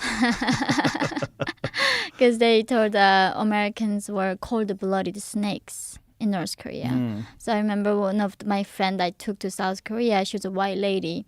My mom got drunk with soju and touching her, right? And then like, I just want to make sure that you are like actually warm-blooded. Because that's what they... And in school, we have a posters of Americans. Posters. Because we don't have actual pictures of them. So our enemies are Americans, right? They are like Right. our sworn enemy. So we gotta know how they look like. So they are cold-blooded, huge nose and blue eyes, green eyes, monsters. It's like, Wow. yeah. So where did they educate you in South Korea? There's a re-education center. Oh, so they have a place where they take in people from North Korea? Yeah, for 3 months. So they take you to ATM machine. So like we never had a bank in North Korea, right? Like in the past, I heard there was a bank, but regime asks you to put the money and they don't give the money back to you. So nobody uses bank in North Korea. So I literally thought ATM machine, there's somebody inside the machine handing the money out to you through the window because I don't know automation. Right. And they teach you how to take a bus, how to even like go to movie theater, order a ticket because we never seen the digital devices. How to take the elevator, like, what is the escalator, I mean, it's like you just landing in a completely different planet. What is that like? Overwhelming. It's very, having that choice, like when you go shopping and you have 10 different pants, right? And it's up to you to choose what you wear. And in North Korea, it was like chosen by the regime. Freedom was difficult. I was literally saying if I had enough frozen potato, had at least minimum food to eat, I would go back to North Korea. Really? Yeah. Why? Because I was not used to thinking. Thinking was hard, right? Thinking was not something I'm used to. Like I never had to think. But not only that, you have to think for yourself. What do you want to do with your life? And I was like, do I have to know? Can't you just not tell me what I need to do? Because I'm so good at following the orders. But they go, like in South Korea, they were asking me, so what do you want to do? And what do you think? And what I thought never mattered. I couldn't believe like what I think matters to you. So really thinking for yourself was very difficult. I would be so tired after thinking for 5 minutes. I would get exhausted all day. I literally get like, okay, working out with thinking is so hard. Like I would get so exhausted. Like, how does people like keep thinking here all day long? They say the same thing happens to people when they get out of prison. That when they get out of prison, they call it being institutionalized. That when they get out of prison, they want to go back to prison. Yeah. And oftentimes they'll commit crimes just so that they can get arrested and go back to prison. Yeah. Because in prison, they're told what to do. Yeah. And they become accustomed to it. Yeah. That's what it felt like for you. Yeah. But like for me, like when I was born, that was my lifestyle. And like thinking was not a natural thing. So a lot of North Koreans do have a hard time to adjust to freedom. When you first went to South Korea and you were able to eat whatever you wanted, what did you eat? Eggs. Eggs. Boiled eggs. That's what you wanted? Yeah, because even beef was too fancy. I did not know that like what cow was, right? You didn't know what a cow was? I never knew the milk came out of cow because I never had milk in my life. So all North Koreans we know is like chicken and the eggs. So in North Korea, like egg is like the most fancy thing you can imagine. So I literally thought I could eat, bucket of eggs. So Egg is the most fancy thing that you can imagine. yeah. So at North Koreans, we boiled eggs and we like, let me see how many I can eat, right? But after 5, you cannot eat more than 5 boiled eggs. So that's when I realized, not that even much it take for me to fall. How I wasn't able to do that in that country. So do you remember the first time you ate until you were full? Yeah, in China. But the thing is, you think you're gonna eat everything. Is that in China, like our stomach is not used to seasoning, like oil or fat. So I was getting nauseous a lot. I couldn't eat the normal food that that Chinese, even South Koreans eat.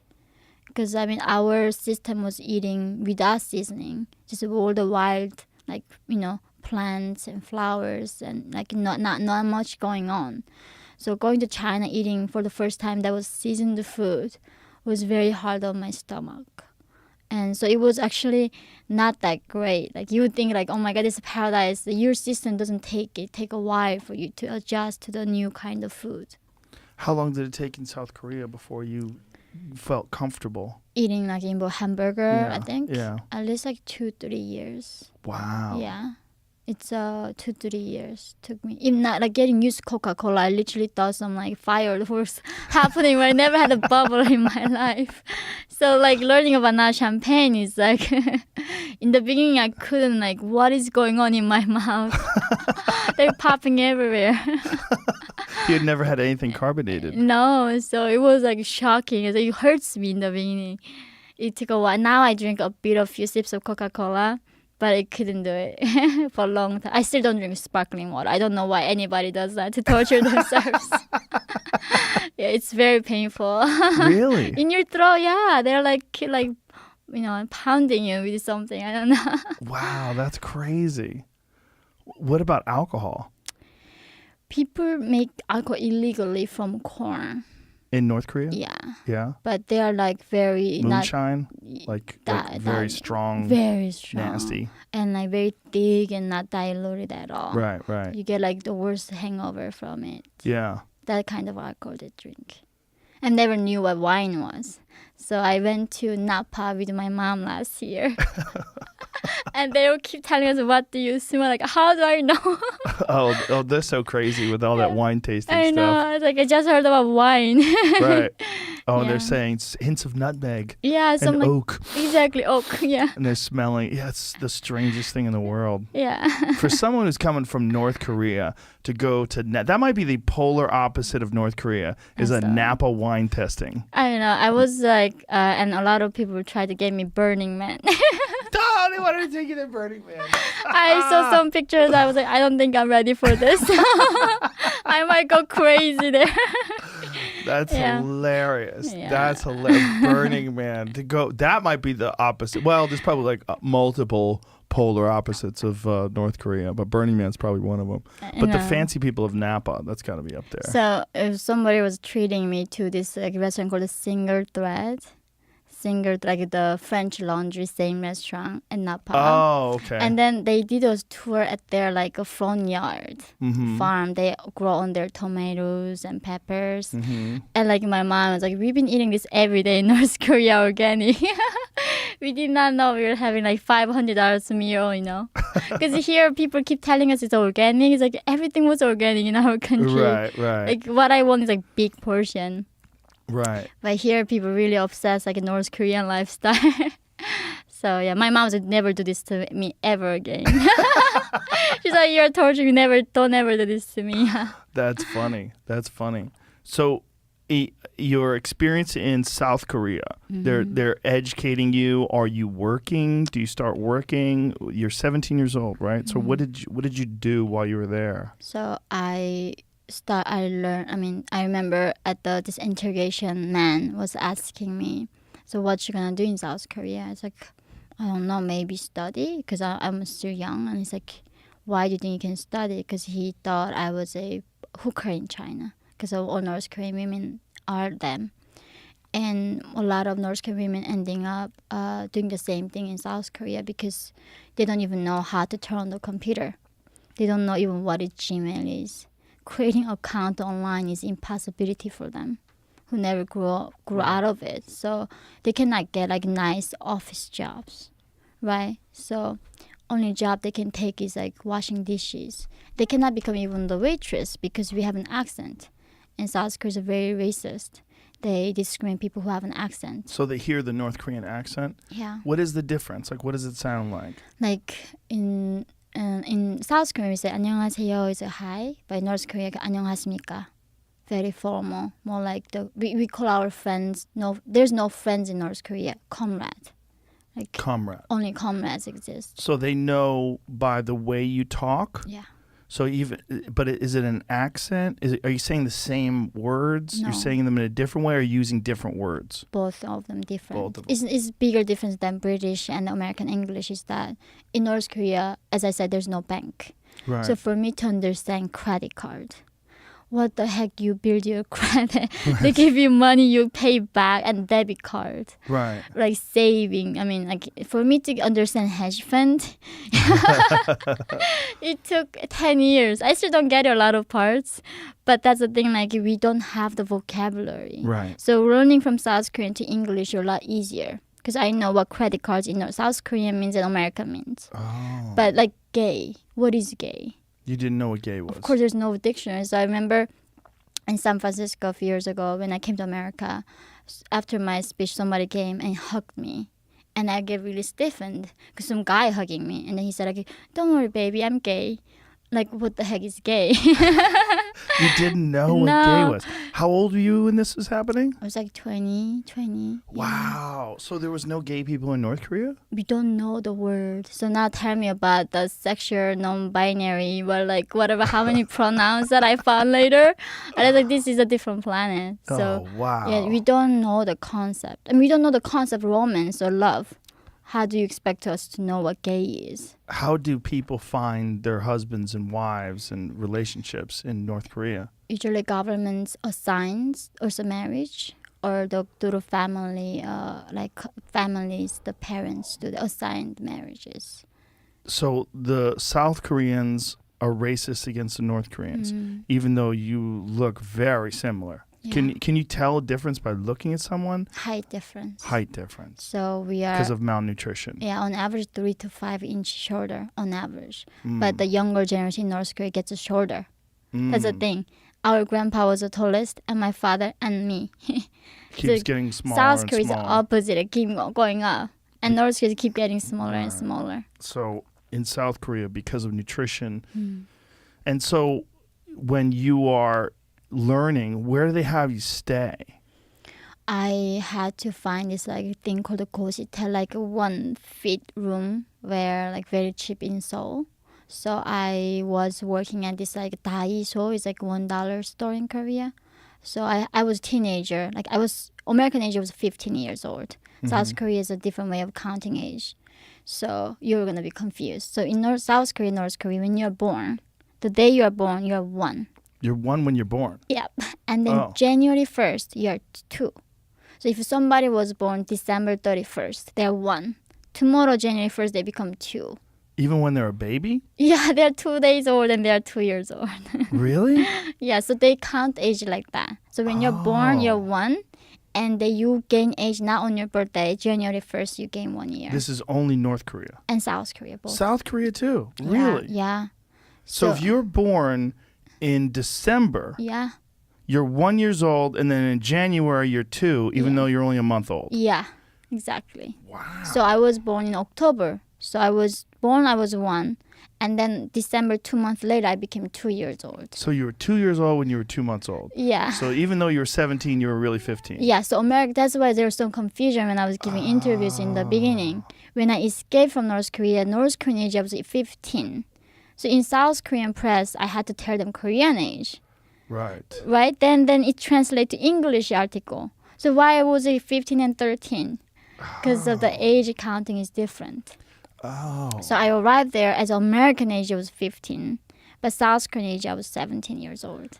Wow. Yeah. So you're really 15 years old American age. Yeah. And you are working in a dollar store. Yeah, the and staying at a Daiso. and so you're supporting yourself Yeah. and learning. Yeah. And I told myself I took GED. So I crashed from 1 year, elementary, middle school, high school, everything within a year. So that's how I went to university when I was 17 years old, American age. And which is amazing because a lot of people here don't even go to university when they're 17 and they're studying their whole life under normal circumstances. And you were obsessed, right? Yeah, I was obsessed. You were obsessed. Like you gotten to the point where you were malnourished because you weren't eating because all you were doing was studying. Yeah, I know. It's like I end up in ER. Somebody called and there's like, you're malnourished. So I'm still like 79, like 80 pounds, but way smaller than this. So right now you're 80 pounds. Yeah. But back then you were like... I didn't have the scare. I was too poor Right. enough for the scare. But you weren't even thinking about food. You were just trying to learn. And there was a food that was expensive. So it was, in South Korea as a student working in the dollar store and studying, everything was expensive. So it was, I couldn't really afford the 3 meals a day, obviously. Right. Yeah. Mm-hmm. And so what were you studying and how were you doing it? I was doing all the school requirement projects for GED, right? Biology, physics, math, English, history, all this writing, everything. But on top of that, I was reading books. Last year I read like a few hundred books, but in South Korea I was reading at least 100 books outside of the school curriculum books that you require to read. So because I did not know what Shakespeare is. How embarrassing is that? People talk about Romeo and Juliet. I'm like, who the heck is Romeo and Juliet? Yeah. I remember I got to South Korea. This guy, somebody called Michael Jackson died, right? It's on TV and there's some funerals. Like, who the heck is Michael Jackson? And then sometime later, this guy called like Apple Steve Jobs died. And like, is that a big deal that Steve Jobs died? Who was it? Steve Jobs. Steve Jobs. Oh. So I don't know what Steve Jobs is. Right. So like, that's amusing. Why these people are so upset? And like, obviously, there's like some days later, Nelson Mandela dies. Like, who is Nelson Mandela? Right. Right. God, I don't it's gotta know. be so strange. Yeah. To be 15 years old and learning about the whole world, not knowing anything that's happening in other countries, other continents, not knowing anything about pop stars and world leaders. No, that's the thing. Like when I came to America, like I did not even know what Arab is or Hispanic is, right? I have no preconception of a race, so that was great. Like I don't know the difference. Right. For me, it's like you guys are all strangers. So I remember I had a talk in Charleston, South Carolina or North Carolina, I don't know, Charleston, like in a room for the first time. I there, and then like 1,000 people, all like white people, and like they looked all the same. I just couldn't believe they all look the same to me. That's hilarious. That's Yeah. funny. So one of the things that struck me is that you were so obsessed with learning that even when you went to sleep, Yeah. you would play like TED speeches. TED Talks, NPR News, and like Yeah. and I listened to a lot of your podcast. Did you? I'm to sorry. No, it was wonderful. Even till this day, English, I learned it when I was 21, like 5 years ago. So it's still like struggle for me. So you were listening to podcasts, you were listening to NPR, you were listening to TED Talks, and what was it like for you to try to absorb all of this information at such a frantic pace? It was. It's amazing. First of all, that you read whatever you want. Like the one point that changed me as a child was reading George Orwell's Animal Farm. Yeah. That was random. Like I literally went up and then picked up the book, the thinnest book. And I thought, okay, it takes the least time for me to finish it. And reading that book made everything sense to me because after North Korea, of course, learning what Subway is challenging, right? Learning what hamburger is like a learning experience. But learning how to trust again, I think that was the hardest thing. Like obviously I don't trust guys. I didn't, right? Right. And not only that, like they say, everything that you believed in North Korea was a lie.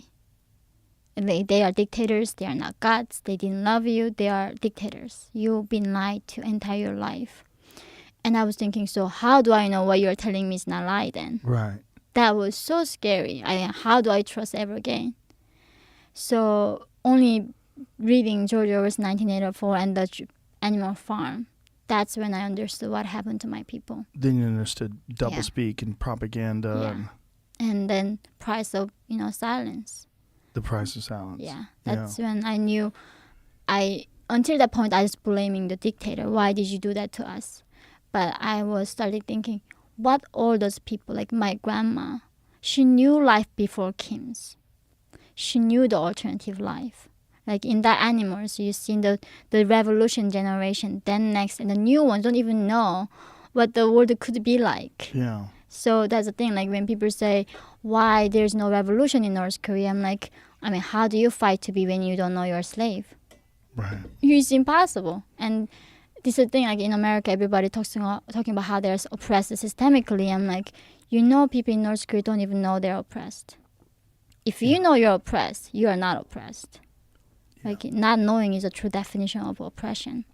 Well, unfortunately, in this country, they've made oppression a valuable thing. Like if you can say that you're oppressed, and you people look for oppression that sometimes doesn't exist. For sure, there is oppression in this country, and for sure there is racism in this country. But it's become a commodity, and it's become a commodity that you can claim, and you can use it to bolster and fortify your personality and your personal status. And it's a real problem. I know, like I went to, right after all of that, I ended up at Columbia University in New York.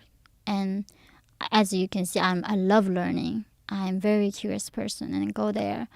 And like truth doesn't matter. It's all matters is your feelings, how you feel. Like Well, you caught Columbia University at a terrible time, right? Like what year was this? 2016 I joined Okay. after Trump became That's- president. The worst time you could ever join, right? Because this is like political correctness at the peak of its frenzy. Yeah. And also they feel justified because they feel they have this despot in the White House, Yeah. this terrible person who's going to destroy people of color and gay people, and he's a this and a that and a homophobe and a racist and a sexist, anything. And so everything that you can possibly do to stop a person like that must be justified, including distorting truth. Yeah, it was unbelievable. I couldn't believe it. I came out after 4 years later, scared more than ever. What I say, like I was seeing myself censoring every day again, and it was like I never thought, right, America, I had to go censor myself. What was it like, the contrast between learning in South Korea and then learning at Columbia? So South Korea is like I was too literal. I knew about the world. So everything they told me was truth. Like everybody who I met was a teacher. Do you know what I mean? In South Korea, my knowledge was so little. I was like a 1 year old, right? Right. Everybody told me, do you know Africa? I mean, that's new. What's Africa? Like, do you know I've been Right. to Australia? Like, what is Australia? Right. That's new. Like, so everybody was my teacher in South Korea. Right. So I never like questioned anybody. Just everybody was my teacher. Everything was new. Yeah, everything was new, and everybody taught me something new for sure. And coming to America, it was a bit different because by then I read like a lot of books, and I was a bit advanced than when I was in South Korea. So now going to Columbia, I mean, as soon as I tell them my view, they say, "Oh, you're brainwashed." You're brainwashed. Yeah, that's They it. said you were brainwashed because of what? What was your perspective?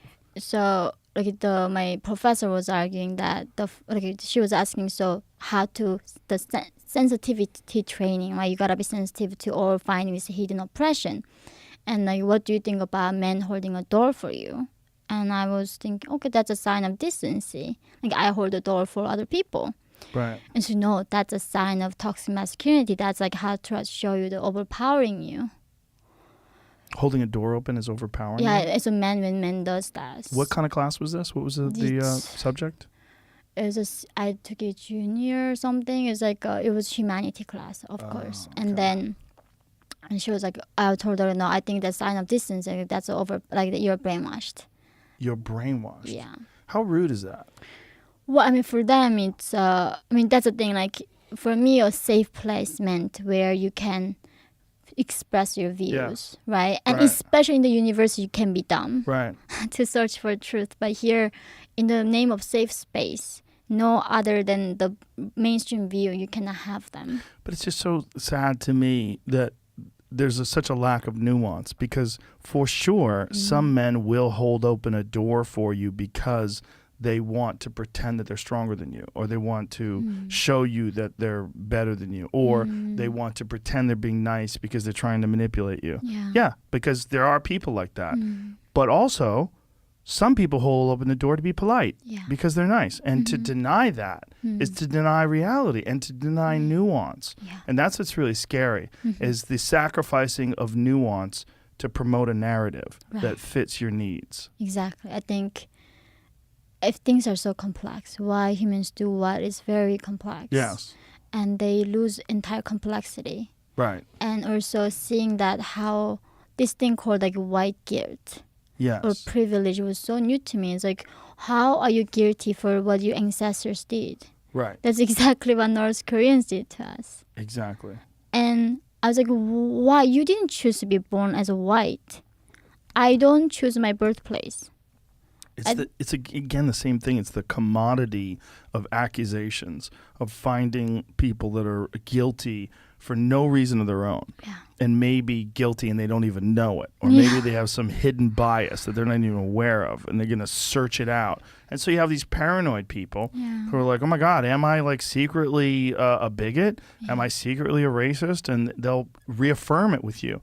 And then in order for you to get points, you have to say, I will do better. I'm going to find that I'm going to be not just not racist, I'm going to be anti-racist. And then they'll say, well, now you're a good ally. And it's this really strange way of communicating. And when we were complaining about it years ago, people would say, why are you complaining about this? It's just a few random fringe people in universities. And the people that I knew that were professors that were secretly terrified of this, they would talk about it. This is like before Jordan Peterson started talking about this openly. When they would talk about this, they would get chastised by the people in the university because these people had a vested interest in continuing this sort of this type of thinking and behaving. And this was like they had gold in this. Like there was profit in this. There was some social brownie points in this, and they were going to continue to mine this vein of gold. And when everybody was stepping in and talking about the dangers of this, people were saying, no. This is the future. This is progressive. This is all about love and trust and anti-racism and all these. And then the people that were scared of it, they were sort of silenced in the universities until it started trickling over into corporations. And then when it started trickling into corporations, people started getting genuinely scared. And now we're at a point where I think the dam is broken, and I don't know how they're ever going to put the genie back in the bottle, so to speak. I think that's the thing. Initially, I was thinking maybe only the academia is this crazy, right? I thought but then last year I spoke at TED, and then like this people who run social media companies like for Facebook, Twitter, all these people come, and I told them I had an engagement in Texas, and they were saying, "Why do you go to Texas?" It's like, well, because America is America, and it's like that's a Trump country. I decided not to set a foot below a certain line of states that supports Trump. And these are the people who runs biggest media companies in the world. It's ridiculous. Well, especially ridiculous in a place like Austin, which is a progressive city. Yeah. So and then last year during the looting in Chicago, I was robbed by these 3 black women. And robbing is okay. Anybody can become a murderer. Anybody can be a thief. But just they happen to be a black woman. And I have a nanny who is Muslim, Indonesian with a hijab, carrying my stroller behind me. And then I was trying to catch and call the police, and these people on the street, the bystanders, the white people, calling me I'm a racist, telling me that the color of skin doesn't make them a thief. And I became... Wait a minute. So you got robbed by these 3 black women. And I got punched. You got punched and robbed. Violence, And so you called the police, and who... I tried to call them, and they prevent me not calling the police. Who was trying to tell you not to call the police? It's all the people on the street, that on the watched Michigan it? Avenue. Yeah. People that saw the crime? Yeah. Because They said you're racist for Yeah. calling the police? yeah, and accusing these girls of being robbers, right? How does that make you a racist by accusing them of being... Because I'm not black and they are black. So calling What? black person a thief is a racist, even though when they are thief. So of course I got punched. I couldn't call the police, and later I called. Thankfully, these girls took my car to spend the money on the sex, and then police got the footage of them. Saks Fifth Avenue? Yeah, Yeah. in Michigan Avenue Mm-hmm. in Chicago, and then of course they are not gonna prosecute these girls, right? There's so much crime in Chicago. They are not gonna prosecute Yeah. somebody who robs. And that's when I was thinking, this country lost it. Like even in North Korea, if you see somebody, one small girl being robbed and being punched by three big girls, they're gonna help the victim, right? They are not gonna just out of nowhere scream at you're a racist. So they were screaming you were racist because of the phone call that you were No, making? because I held their arm. Like I told them, I'm not accusing you anything. I'm just gonna call the police. Can you wait here until the police comes? And You were then holding whose arm? the girl who robbed my wallet. Oh. So the girl who robbed your wallet, you were trying to hold on to her. Yeah, because she was trying to run. Okay. So I was trying to call the police, and then she was like, "You're a racist. The skin of color person doesn't make me a doesn't make me a thief." And then she was punching me here. And this is after she'd already robbed you. Yeah, yeah. And then the Wow. people gathers, and I remember there's a bus station. There's one white mom with the teenagers, and I became the lifetime example for her to show her children that how racism exists in America. Like me became a bigot and calling these black girls a thief. So she look at that kind of racist. That's the problem that we How many have. people were around you? It's like, I don't know, some 20 people, and they were like 20 people. They're circling me around, so I cannot call the police. Circling you and calling you a racist even though this girl but just these girls- stole from you. These girls still ran away. Because And they let the girls run away. Yeah, just go run, right? They told the girls to run. Yeah. Wow. So that's when that's why when I started speaking out, and now I became the enemy of the woke. So I got Enemy of the woke. I got the North Koreans going on. I became the Kim Jong-un's killing list a few years ago, and South Korean intelligence like, you are on the his killing list, right? Oh boy. And I'm like, cool. I expected that, and now I'm Chinese like enemy, Chinese regimes, and now in America, I got so many enemies. Oh boy. Jesus. Yeah. Yeah, that's when you realize that this stuff spills over into real life, right? That's when I knew that my son is American. I have a son in America, and when on his birth certificate in Chicago, like father's birthplace America, USA, and mom is North Korea, right? Like on birth certificate, his mom is North Korean, and to me was giving him that American citizenship was the bigger than winning the lottery. I thought I did everything I could to give him a better life, making him American. And seeing that last year in America, I was like, this is not a safe country. Because he got the worst, he got half Asian, he who wants to work hard, and we believe in meritocracy. And he got half white, who's like supposedly oppressive because of their... So he's so screwed. His caste is so low right now. Yeah. That's funny. That's funny. It's sad, and It's truly sad. unfortunately, it's in some circles, it's true. I think there's a lot of people that are waking up to this problem. I hope so. There are, Yeah. and a lot of it is because of people like you speaking up from a place of true oppression, like North Korea, in comparison to what's going on here, where these privileged weirdos are attempting to distort reality for their own personal gain, because that's what it is. But I think What do they gain from it? I don't get it. they gain social status. They gain status in the like if there's a narrative that's being pushed and they go along with it, people say, "Oh, you're on the right side. You're doing the right thing. You're saying the right words." If you go against it, they'll chase you down and yell at you. You will be on the outside. You'll be an outcast. People are cowards. They're terrified. Even if they know something is true, they're terrified of saying it because they don't want the blowback for it. Right. So that's what you see a lot of that going on in this country. And you see a lot of people, unfortunately, over this last year, and a half, because of the pandemic, you see a lot of people that are more than willing to sacrifice personal freedoms in order for a little bit of safety and a little bit of security. And they'll give up those freedoms to the government, which will never give them back to you. When the pandemic is gone and you've given them vaccine passports and it allowed them to track your whereabouts and allowed them to contact trace you, that's not going to go away. They're going to use it for other reasons. They're going to find other reasons to control you and keep you scared and keep you compliant so they can suck resources out of gigantic corporations that are funding their campaigns. That's what they're doing. And they're going to continue to do that if we let them. And we're going to slide further and further away from freedom and democracy, freedom and the ability to express yourself openly. And all of these things people are willing to give up if it supports their side. And that's what's so terrifying. They don't understand. If you give the government vaccine passports and if you let them censor social media posts that you don't agree with, the problem is then what happens if someone who's far worse than Trump gets into office? Because that's probably going to happen, unfortunately. We're going to have this teeter-totter back. We've divided this country so thoroughly that there's going to be someone that's a far-left person that makes people so angry that they're then willing to vote for a far-right person. And when that far-right person comes into office, they will have access to all of those powers that you so willingly gave up because you wanted to stop this idea that you didn't agree with.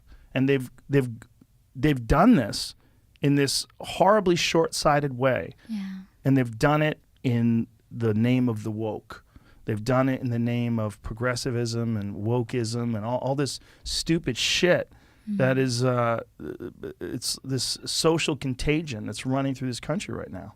It's like, to me, I never been to American public school system, like until universities, that like nothing has been more dangerous than government to individuals, right? Right. Think of Mao killed 60 million Chinese people. Right. Stalin, Hitler, they drive us to go to the war.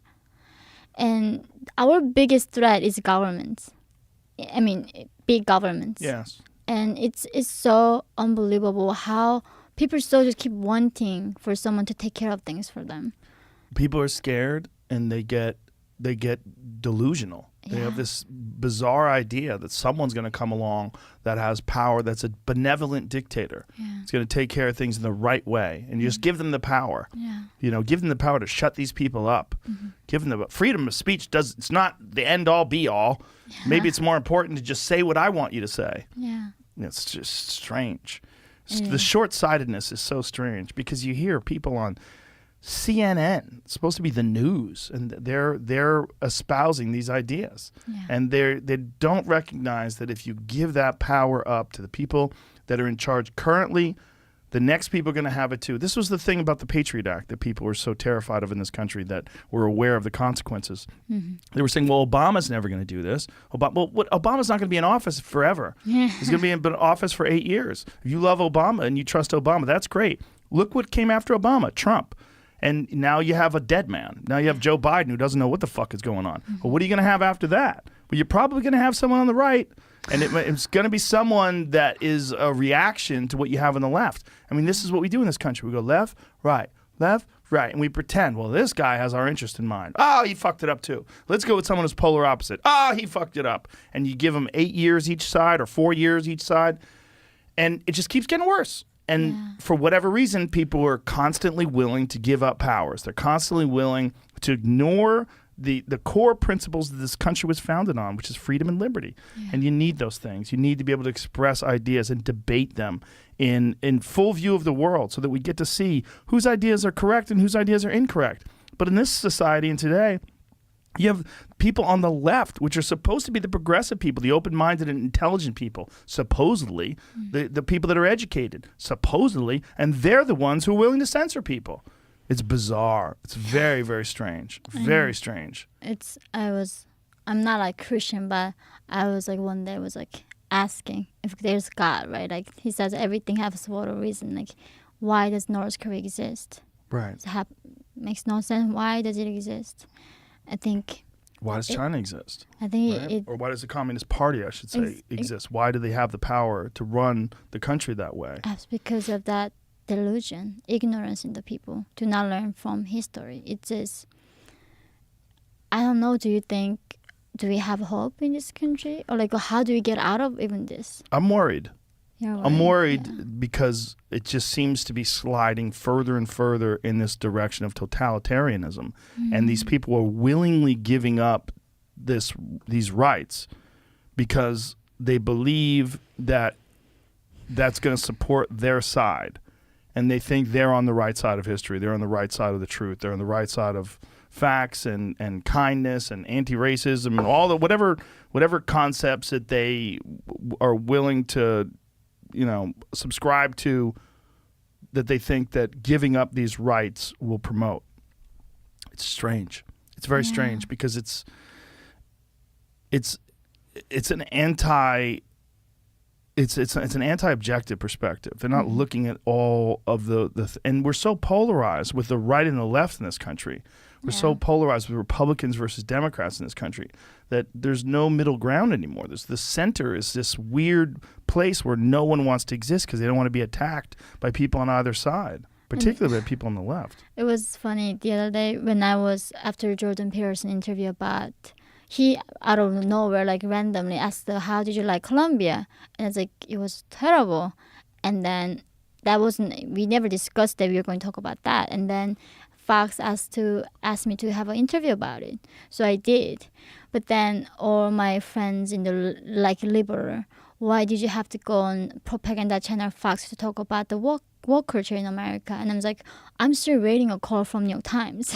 If they call me about wokeism in this country and danger of it, I'm going to talk to them.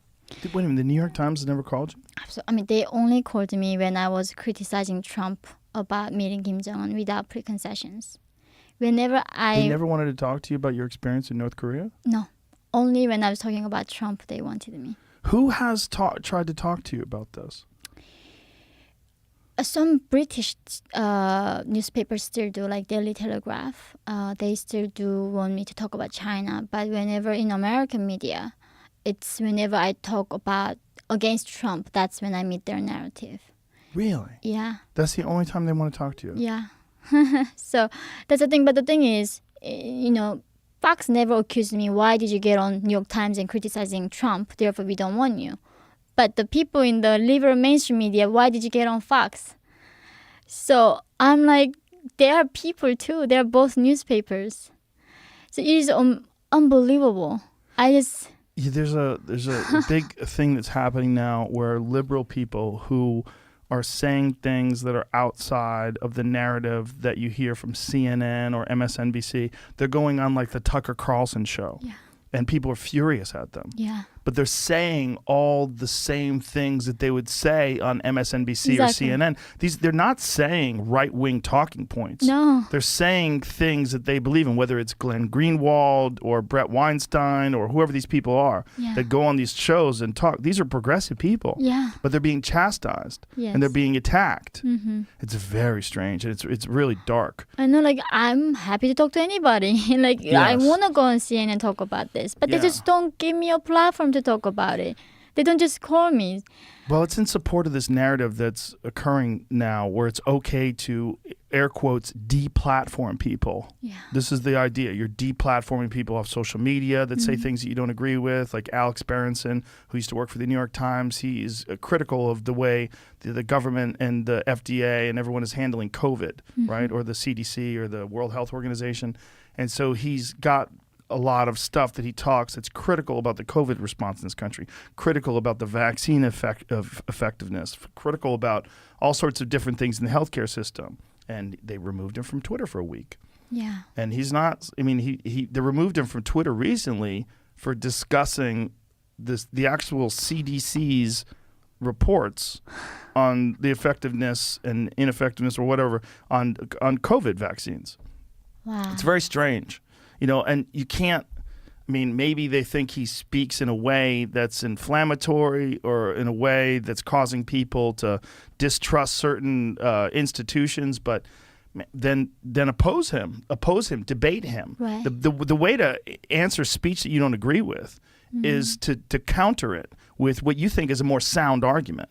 It's not remove someone from social media, Yeah. but everyone's like, yes, he should be deplatformed. Yeah. You see people from the left just calling out, willingly calling out for censorship. It's a disturbing trend. And I don't think they understand that it's going to come for them because censorship is a monster that is never full, and it's going to come for you. Yeah. It'll keep pushing the boundaries and go further and further left until you can't be woke enough, and then it's going to come for you. Exactly. I think that's the in North Korea, right? Even though one top janitor in the meeting a few years ago, he was falling asleep, and that afternoon he got executed. And this guy was working for this system entire his life to supporting the system. But he was tired. Yeah. Yeah. And his uncle, right? He did everything to making Kim Jong-un to succeed the line and be secure. He got executed. Was the uncle, did they think that the uncle was planning to overthrow No, Kim that was Jong-un? accusation. It was just an accusation. Absolutely. Wasn't true? No, it wasn't. So it was every time when they do it, like that thing, they get killed. What was the thing that happened recently where Kim Jong-un was missing and they said that they thought he was sick? Was that a trap? No, it was CNN got some source from CIA saying Kim Jong-un was having some surgery and he was gone away for like a long time, disappeared, and didn't show up in the very important meetings. And Kim Jong-un does have health issues at this point. What kind of health issues? He's over 330 pounds and he's like 5'7", and he gained weight very rapidly. And he drinks like 13 bottles of wine like a night. Wow. And he has insane parties every single day. So he's not healthy. He does not know how to control himself. So recently Kim Jong-un lost weight dramatically in 1 month. But people say that's is he becoming healthy? No, he just became very, very ill. So they are preparing who's going to succeed him afterwards now already. How old is he? He's 36. In Korean years or American years? American years, I believe. Good. Yeah. Wow. Yeah. But it doesn't seem like there's any hope for North Korea to get out of their current situation. As long as China, the CCP is there, it's not going to be out. And whoever gets in next is China maintain exactly the same thing. So without changing Chinese Communist Party, we never get to change North Korea. But what's crazy is the Chinese Communist Parties recognized that they had a flaw in their own system and they allowed free market to run through China, and it's only made China stronger. But that's the thing also. We thought economic freedom going to bring the political freedom. But that's a unique thing about freedom. Unless you fight for it, you don't get it. Right. They don't have political freedom. Like right No. now, the censorship, the social credit system. If you don't have the highest credit, you cannot even buy a bus ticket to see your mom in the countryside. Right. You cannot even get on an airplane and bus and public transportation. Well, that's what comes next after vaccine passports. Yeah. It's like what you say on social media. Like Yeah. they're going to read your text like what China does already. Yeah. And give you the social credit. And like people rate you. And you are forever controlled. I think to me is that this is the last time that humanity ever tried to be free as individuals. And I mean, being individual is such a unique thing to me. Like that I can be different than you, right? It's the people talking about the comparing the biggest difference that people have is between individuals. Like the difference you and I have is unthinkable. Right. And the difference that I have with my mom is unthinkable. That's the beauty of America, that you can be different. Right. You can be an individual. But now you cannot be an individual. And that's what North Korea did. So when North Korean regime criticizing me, they said she was, as a younger, very individualistic and ambitious. That's hilarious. That was the worst thing they came up with. Because in North Korea, that's the worst criticism to give somebody. So they did not know that thing was embraced here. So North Korea propaganda channel on YouTube, you can see, they say, and this is another amazing thing about YouTube is that I talk about women getting sold in China. And those all videos get demonetized. Because, it's somehow doesn't meet the YouTube guideline. Yeah. And they letting North Korean regime to have their propaganda channel on YouTube. So they give a platform to dictatorship. but they do not want to give a platform to the people who is fighting this human rights justice fight. And this is the thing, like one video I made about the Second Amendment. It was like my thoughts on second. I thought like if every Hong Konger had a gun in their hands, Chinese would not take them over like that. 75% of the population went on the street demanding they want to be independent. Right, one country, two systems. They wanted that, but China took it over because these people did not have any self-defense. Right. Imagine North Korea. Even if 20% of population had the guns, we would assassinate them. We would not let our children die like that. Right. So to me, it is you can have crimes with the guns. Accidents happens, but it's very important when people have a ability to defend themselves from the governments when they become corrupt. And of course, sharing this is just one perspective. You get like blocked. Right. So this is a country that I am in now. Like I have to fight for freedom of speech in America, and I thought my journey to be freedom ended coming here, but of course not. No, not even. Yeah. The Second Amendment is a very contentious thing in this country, and one of the interesting things about it is that people always want to cite mass shootings. Yeah. But what they don't want to talk about with mass shootings is pharmaceutical companies. They don't want to talk about the fact that most of the people that are committing mass shootings are on some kind of psychotropic drugs. Yeah. Most of them. Yeah. And they want to conveniently ignore that. Yeah. Whether they're disassociatives or SSRIs or anti-anxiety medication or antipsychotic medication. And it doesn't mean that medication is causing them to do that, but they don't even want to address it. No. It never even gets discussed. The only thing that gets discussed is the actual weapon itself. Yeah. The ability to do that is so beyond most people. The ability to kill random strangers just in horrific acts of violence. Most people are not capable of doing that. But most people want the ability to defend their family if someone's trying to break in their home and kill them or steal from them or or kidnap a child or whatever it is. When you see what's going on right now in Australia confiscated all of their guns in the 1990s. Right. And not saying that they should raise up against the government but there's some crazy shit going on right now where the army is trying to keep people inside in Australia. And one of the things that I read was that as they're doing this, only 9 people have died from COVID over the last, see if that's true. Like, how many people have died recently from COVID in Australia? Because they have full-on government lockdowns where the government is flying helicopters over the streets saying, go back indoors. You're not allowed to be outside, which is crazy. It's like this disease doesn't even transmit well outside. Like, it doesn't make any sense. Like, being outside and getting vitamin D from the sun is probably one of the best things you can do. Exactly. I mean, like, but babies that born last year during the pandemic, like my son is like 3/3. They didn't go outside the house for a year and a half. Right. And I told their mom, your baby might die from not getting a sun once even in their life than getting a COVID and die. Right. It's not a dangerous thing for children. But the thing is, like, not going outside for a year and a half is actually very dangerous. Wow, 0. 0 deaths. Oh my God. Couple in July. Okay, so in July there's a couple. So you have 0 deaths from literally from October 20th. Yeah. October 20th, you have 0 deaths until July 11. Yeah, One July death. 11, you have 1 death. And you got a little spike there. What's that spike? How many people is that? 1 or 2, actually. Oh, that's crazy. Two. So I think it's 9 deaths total since September, and they have a full-on government lockdown where the military is locking down the streets. Testing has gone up, but... Yeah, of course.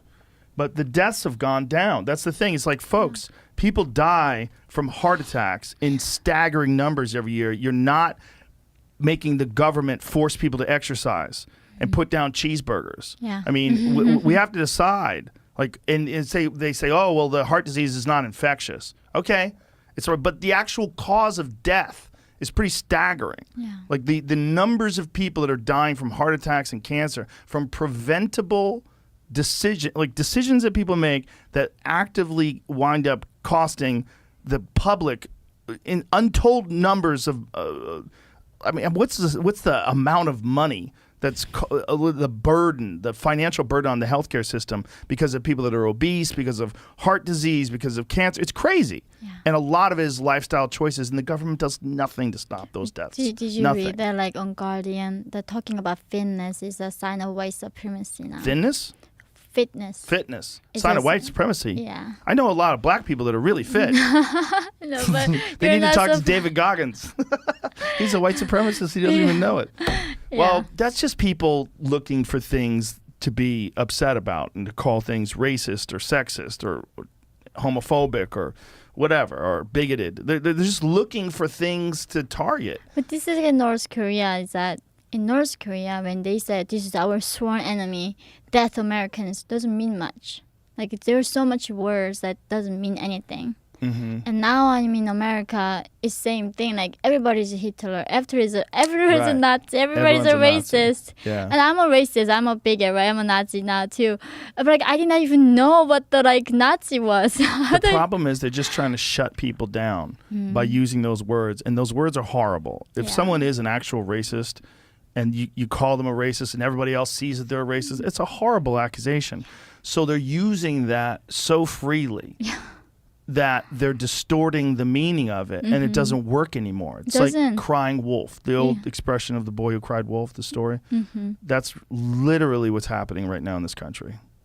It's very strange.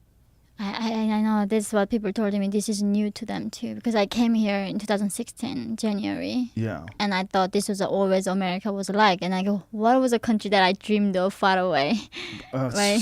So well, it's still here. Yeah. You know, that the ideals that built this country are still here with a lot of people. You know, a lot of people that support freedom and the freedom of expression and the ability to speak freely and to debate thoughts openly. All that stuff still exists with a lot of people here. But there's a lot of people that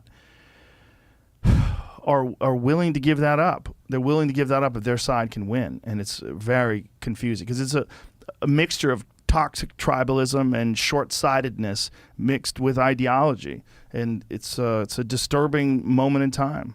It really is. So what do you think, how can we oppose Chinese regime?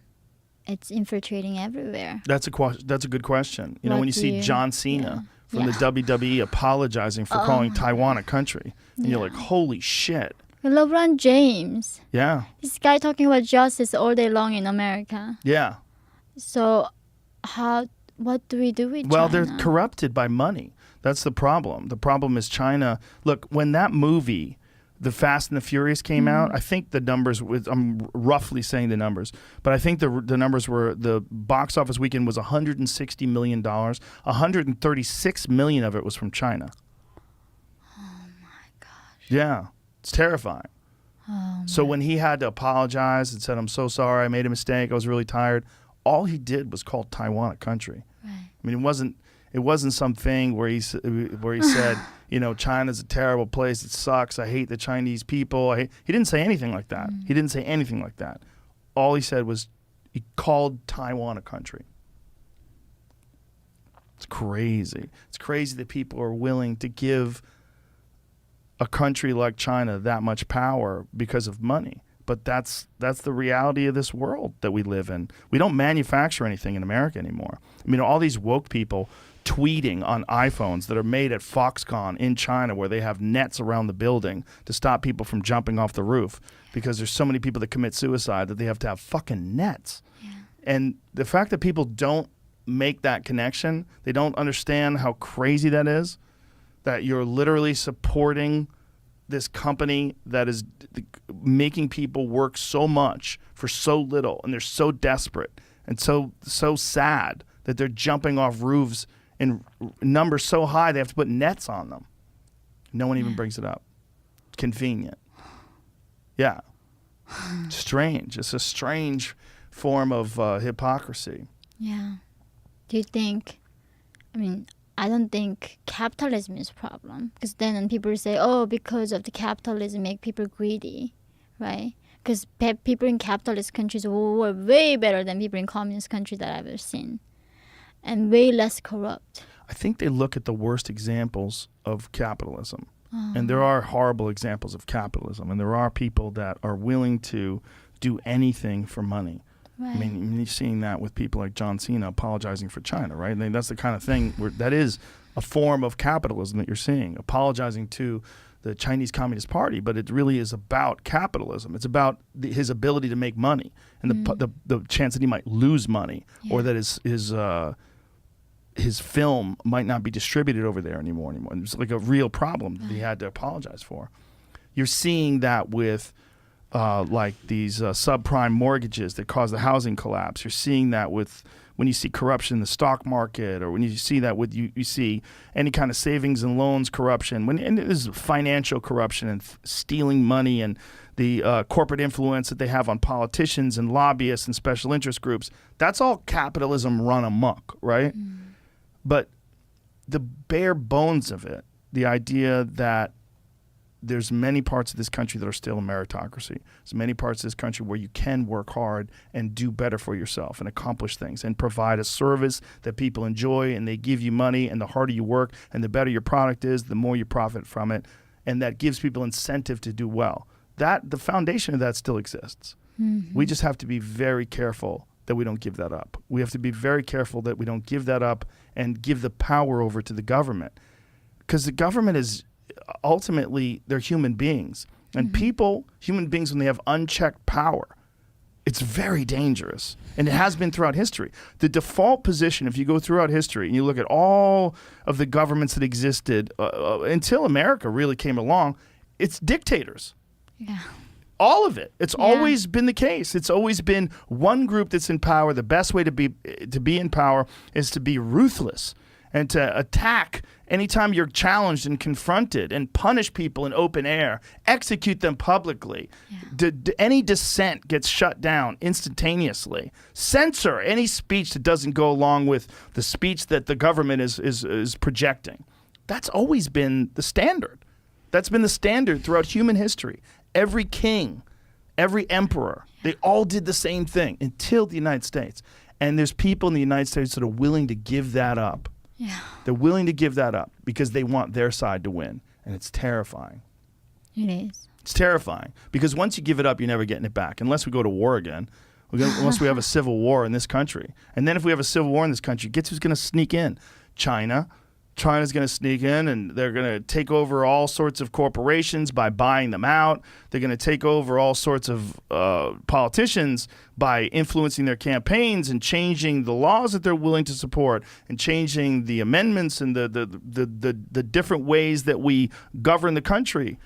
They're going to change the way people vote. They're going to change all kinds of things. And this is just, it's almost what the founding fathers somehow or another knew that this could happen when they put in place the Bill of Rights and all these amendments. When they were putting in the First Amendment, the Second Amendment, all these amendments, they were doing it because they understood human nature. Yeah. They understood what has happened in the past when people have organized, what has happened in the past when free speech has been stifled, what has happened in the past when we allow someone to censor us and we allow someone to dictate what gets discussed and what doesn't get discussed. And it's very dangerous. I mean, the only thing at Colombia entire 4 years that I hear is that the only way to solve the problem that we have is tearing down this foundation of this country. Because the constitution itself is a bigotry written by white supremacists. So, I mean, I don't know. That's every conclusion of every class that I took. It's crazy. What's the alternative? The alternative is socialism, and they always say that socialism hasn't been done correctly. Okay. But the problem with socialism is what Jordan talks about all the time. Jordan Peterson, he says, you cannot have an equality of outcome. No. And it's true, you can't. It's very dangerous, and North people don't Korea see it that way. tried. Yes. They tried, and one guy became a god, and everybody don't even know they're slaves now. And you can manipulate the truth to fit the narrative that allows you to stay in power and keep utilizing the tools that allowed you to get into power in the first place, and then make it no different than every other government that's ever controlled the people throughout human history. We have a chance to not have it like that in this country. That's why when people oppose universal restrictions when people oppose widespread government powers to do things. Like that was one of the big oppositions, one of the big things that people opposed about lockdowns was not that we shouldn't be careful with vulnerable people during a pandemic. The problem is you're giving the government the ability to decide what is essential and what is not essential, who can work and who can't work, what chances you can take and not take. And they're not being honest about all sorts of aspects of the disease. Like they weren't even willing to discuss whether or not this disease possibly was leaked from a lab until long after Trump was out of office. You know, and even to this day, liberals are terrified of bringing that up because they think that if you bring it up, somehow or another, it can connect you to Trump. That you are, or Fox News, or you've said something that Fox News said. But even if what if Fox News is right? Or do you care about the truth, or do you care about supporting your side? Do you care about your tribe? And more people are terrified of being rejected by their tribe than they are of the truth not getting out.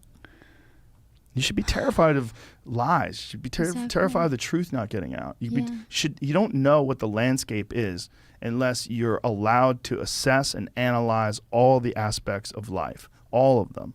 And people are terrified of doing that today. And a lot of it is because of social media. It's because there's so many people that just live on social media all day long. You know, and they're on there just constantly going to war in the worst way possible with text messages. Get triggered Yeah. by every single thing they see. But didn't they talk to you about that in Colombia too? They tell you about things that triggered you? So before the class, they send you email and say, oh, in this material, we're going to talk about maybe racism or rape or any kind of oppression, whatever it is. If it hurts you, it triggers your feelings, do not even do the reading and don't even come to class. And before the class, they announce, even at any point during this class, it triggers your feelings, leave the class and don't even tell me what you feel. And people emotionally not stable, so they bring the comfort dogs in the classroom. They bring dogs? Yeah. So dogs are licking around the people and because they need a comfort from the animals, right? They cannot even sit in the... How many dogs? Several dogs at a per class, right? What if the dogs start fighting? They bark and they lick and they chew. And I asked one day, like, can I take my baby? He was going to take a nap in the stroller. I said, no. So they said no to the baby, but it's okay with the dogs. No babies, but you can have a dog. Yeah. Wow. And yeah, this is That's my emotional support baby. Exactly. What if I said I get triggered easily, so I need a baby. So I wonder, why can't you do that? Why can't you say that? But this is so madness. The problem is your baby's half white. And Yeah. so your baby might be racist. Exactly. Your baby might be a part of the patriarchy. I know. But what is this self-loathing? Why are they committing suicide by themselves as a civilization? Like, this is the thing. In North Korea, we have a gun next to our head. Yeah. But in this country, you have freedom to learn and read and think. Why are they doing this? It's so thing about human nature, right? We chose Hitler. We voted him, right? People did that. You know, there's an expression that I've said on this podcast many times, but I'll say it again, is that hard times create hard men. Hard men create soft times. Soft times create soft men. Soft men create hard times. We are now around soft men and hard times. Yeah. We're in the time of toxic masculinity, right? Where you could be toxically male. Yeah. And then if you're suppressing masculinity, you're going to bring on hard times. It doesn't mean masculinity doesn't mean you're mean. Yeah. It doesn't mean you're angry. It means strength. Yes. It means discipline. It means the ability like you need a military. And if you don't think you need a military, you need to go and pay attention to the rest of the world, because there's militaries all over the world that are doing horrific things. If you don't have a military in this country that can combat that and at least act as a deterrent to them doing things, you're going to get taken over. That's what's happened. I mean, look what's happening to Hong Kong, right? I mean, this is a city that essentially doesn't have a military, and they were a British colony for a long time, and they gave it back over to China, and they were kind of acting like they were independent until recently. And during the pandemic, they ramped it up, and it's gotten even worse. It's exactly what we talked about. You can't be weak. And in this country, being weak is thought of as a virtue. Yeah. Jordan Peterson has a really interesting way of looking at this, and he said it to me once, and it made a lot of sense. He said, people think that you should be weak and you should be docile, and then you should be a pacifist. He goes, no, you should be a monster. He said, you should be a monster, you should be ruthlessly ambitious, and then learn how to control it. And it's that old expression, it's better to be a warrior in a garden than a gardener in a war. Wow. It's an old expression, but it makes sense because it doesn't mean that you can't be kind if you're strong, but it does mean you can't be strong if you're weak. Yeah. If you're weak, you're fucked. And there's a lot of weak people in this country right now that are trying to take control, and they're gathering up all the other weak people, and they say, yeah, let's all be weak together. Yeah. And they're willing to embrace all sorts of ideas that have been disproven, not just disproven, that have caused the deaths of untold millions of people in Maoist China and Stalinist Russia. And it's crazy. And they're short-sighted. And they're short-sighted because in the short term, they want their tribe to win, and there's so many weak people that'll join along with them. There's so many just simple-minded dullards that just want to promote their tribe. Yeah. I mean, they encourage you to be triggered. Yeah. They encourage you to be weak, right? When you go and they try not to expose you to any reality. That's the thing why universities like scare you, and you are never getting a real sense of the world. I mean, the fact they're triggered by hearing the word rape. What they're going to do when they get raped, they're never going to revive again afterwards. Well, it's the disturbing thing is that when you're learning things, if you're going to learn, you're going to be exposed to some horrific truths. Yeah. Like if you're going to learn about Stalin, you're going to, I mean, I've talked to my friend Lex Friedman when he was talking to me about some of the experiences that his grandmother's people had when Stalin was running Russia, and people were eating their own children. Yeah. I mean, that's... North Koreans. And it's the same sort of thing. They were starving these people to death in order to keep control of them. Yeah. And the results were horrific. If you don't hear that, in all of its terrifying, brutal detail, then you're not going to be aware. And even then, you're not going to really be aware. Like, you're aware. You are absolutely aware of what can happen when things go horrifically wrong because you were born into a society that was horrifically wrong. You were born into this terrifying dictatorship that exists right now while you and I are sitting here in Austin, Texas, talking, drinking coffee, having a good old time. There's people in concentration camps for no fault of their own in a country where you were born. And if that doesn't get discussed, people don't understand. If you say, "Oh, are you triggered by this?" Well, you don't have to hear it. You're not going to learn. If we're not going to expose to these things, we're not going to learn. And even then, just the abstract concepts that the way you're discussing it, it's resonating. I understand what you're saying, but I don't know what the fuck you experienced. I'd have to go there. I would have to live your life. There's only you would have to like physically experience it in person in order for it to really get into your head. And we're not even allowing kids to read words that fuck with their heads. Yeah, no. It's almost you are so capable, and by going to this school system, they make you almost handicapped. They disable you. They change your potential. And as you say, we're born as a warriors, who knows? But they make us to just incapable of anything. And the biggest problem you have is somebody calls you wrong pronoun. And this triggers them. This makes them depressed.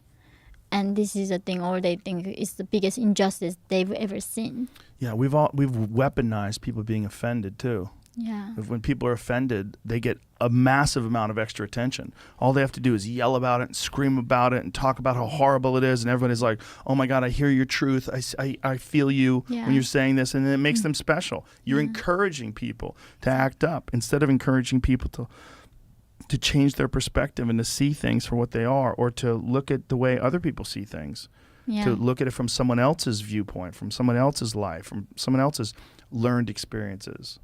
And it was really funny, like, while I was writing my book, my agent was telling me, my editor was telling me, like, Yeonmi, you're traumatized. So you need to go see somebody called a therapist, right? So it's like, what the heck is therapist? And then they're like, oh, you gave, like, pay her, like, she's a normally $700 per hour, but she's going to give you a discount. So per hour, $200. $700 an hour? Yeah, Really? That's in what New they York get? City, but then like she's gonna give me Wow. discount rate, so $20 per hour. Basically, go talk to her how hard my life was.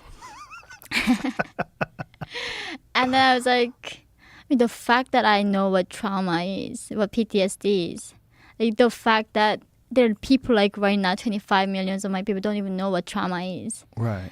This is like ridiculous. And I was like, what is the point of me then surviving all of that? Now just gonna complaining how hard it was. What is the point of me surviving any of it? So someone can tell you you're going to be okay. It's okay to have these feelings. Exactly. Yeonmi, it's okay. It's okay to have these feelings. Yeah, it's okay to hate man. It's okay to be bitter, right? It's okay to be complaining and like blaming everything else. Did you go to therapy? Did you do it? Absolutely not. But 80% of my investment banker consulting friends in New York go to therapy, and I support that they should. It's, they can afford it. It's a thing. But the fact that I couldn't fathom in the beginning that you need to go to therapy to survive in Manhattan. I think people need to be able to talk to people about things to try to work through them. Yeah. And I think a lot of people feel like they can't find someone in their life that they trust enough with their true feelings and their real thoughts. And that's a sad testament to the kind of relationships that a lot of people have, and a lot of friendships and romantic relationships that people have in their life, that they can't talk openly about the real live experiences. It's like people, like, we have so much versions of ourselves inside us, right? Like I can see why people become the guards of concentration camps, right? Like that's the thing. Humans are not initially good or bad. It's all about how we shape them. Well, when you were talking about experiencing dead bodies in the street but feeling nothing, or feeling that boy with his intestines hanging out his back and feeling nothing, Yeah.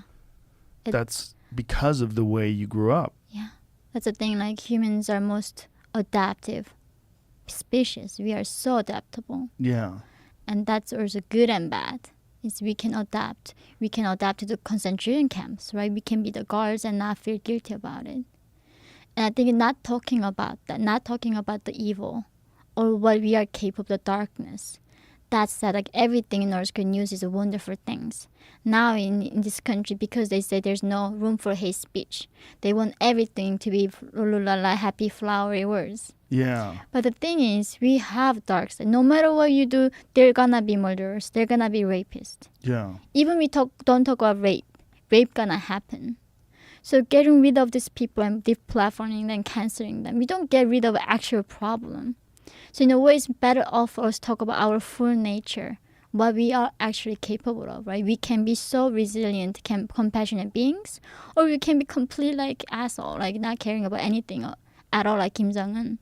And we have to learn why people think differently than us. And the only way you can do that is by talking to them. Exactly. And there's a lot of those people that think in a way that you find problematic.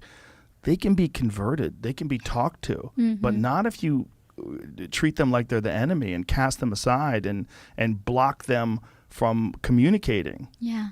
It's like, that's the thing. Like, would you rather, like, I would rather know if there's a Hitler exists, want to do the Yes. genocide, I want to know about it. Would you not want to know about it? Yeah. I want to know if somebody planning that. Right? There are like people in the past where on Facebook they're posting, I'm gonna commit a like murder in some church. They Right. post on Facebook. Isn't it much better for FBI to know that than not giving them the platform so we don't know who's like planning the mass murder right now? Right. Right. When do you feel like, because you had this time in your life where you could see that boy with his intestines hanging out of his back and it didn't bother you, you didn't feel anything. When do you think you started to feel things? With my son. Because the hardest thing wasn't like learning about the system or none of that. Even China, like I was always numb. Like even when I was raped, I was like looking at myself some on the roof, like someone's in the corners, and like, oh, that's not me. How can that be happening to me, right? I was completely ignoring that. And in North Korea too, you're so numb in your brain. When I had my son in America in 2018, that's when I was feeling things. And I was so grateful that I felt even sadness. You were worried that you wouldn't feel it? I was very worried. Like, feeling something was very challenging. And giving birth to my son brought a lot of new feelings to me. And of course, the compassion is one of them, right? Like, I worry about I want the world to be a beautiful place for him, right? I actually care about the humans. And I don't know, this part is like, this is edited the first time that I knew what love was and unconditional love was. I saw that you had a Rick Dublin here. Yes. I had one of those experiences like unplanned. Nobody knew. The MDMA, which Yeah. was that what it was? In California, and but until then people told him, oh, I love you. I was like, if you don't sleep with me, rape me, want something, why would you love me, right? I never understood that unconditional love between humans. Never felt like safe. So You never felt love with friends? no, it was I learned the love later, very very in life. So I knew the word, but I did Right. not actually ever felt it.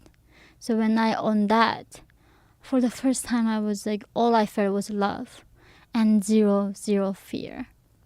And that's when like, I know that when these people say they love me, actually this is how they feel. Actually, Yeah. is it possible to love somebody unconditionally? And that after that, I became pregnant because I wasn't able to get pregnant from all my trauma I had. I had 3 IVF cycles at 22. And after that medicine, something, I don't know, relaxing my body, I was able to conceive. And I had my son. I think a lot of people could benefit from one of those experiences. Yeah. I think it would change a lot about the way we look at life, the way we look at each other, and would just eliminate a lot of the anger that people have.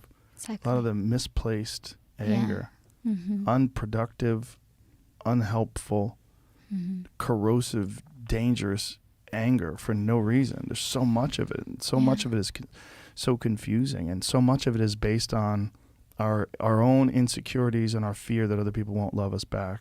Yeah.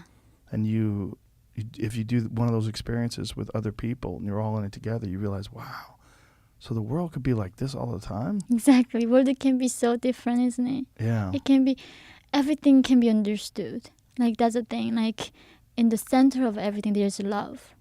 And I did not know what love was in time of my life. That's the thing. When people ask me, if you can be on North Korean television, what would you tell them? I think I would tell them I love you, because they never heard that before. They might not know even what I'm saying. What the heck she's saying?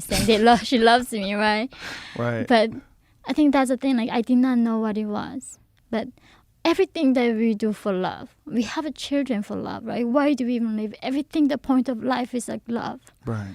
And I did not know that until I had a point. So, I mean, that's why I cannot be bitter. I love men. Like, my son is a man. My father was a man. Like, even though a lot of experience I had with a man was negative, that I was able to overcome it, right? But I think a lot of people cannot overcome that trauma because they're just not able to make that connection. It's one of the terrifying lessons of being a human being, is that there can be wonderful, loving experiences at the same time where horrific things are happening somewhere else. Yeah. And you know better than anybody alive because of the country where you were born. I mean, that's happening right now, that there's a place where there is no love and everyone's afraid. Yeah. And there's just this horrific regime that's running this country and keeping people starving. Yeah. And it's happening at the same time as iPhones and the internet and electric cars and all the wonderful things that we're experiencing here in America. Mm-hmm. It's the worst example of human life, and it exists simultaneously. I know, it's a thing. I thought if I can show them, tell them what's happening, I thought something gonna change, right? But of course not. It's not. And there's a reason why these problems keep existing. But the thing is, I saw that one of the interview we did with Elon Musk, right? Yeah. I have to be hopeful because what's the alternative? Yes. What is the alternative to being hopeful? Nothing else. That's the Right. thing. That's why even though I don't know, people are gonna now listen to me and help me to raise awareness and condemn Chinese regime to stop sponsor Kim Jong. I don't know that's gonna happen, but I gotta be hopeful. That's the only thing we have as a humanity. We gotta be hopeful, and we can do so much when we keep that hope alive. It's just terrifying that it's ignored by the powers that be, and not just this country, but many countries, that they're not all just standing up and saying that this is an atrocity that's happening inside of our lifetime. We're doing nothing about it. Mm-hmm. It's a thing like I have no problem when people going like at the Canada Goose store, putting the like blood on them like in New York, Soho, right? I remember when I was in South Korea, there's this, like, on TV, there's a national concert with the celebrities and singing and crying. I thought like, okay, big disaster happened, right?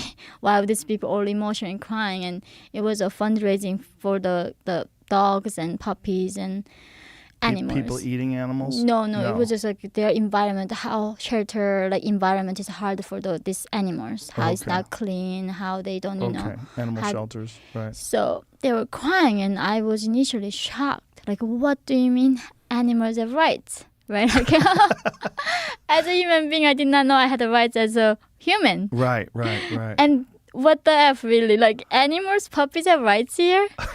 And then, on top of that, I go meet so many people, the philanthropists, and they are willing to give millions of dollars to save animals and dolphins and little ducks that don't die from Canada Goose.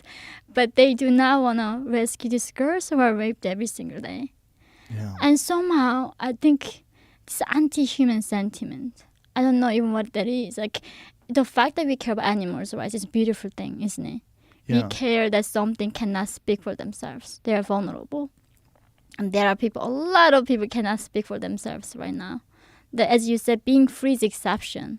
This is a very unusual thing, even till this age. Like 4 billion people living under some authoritarian dictatorship countries.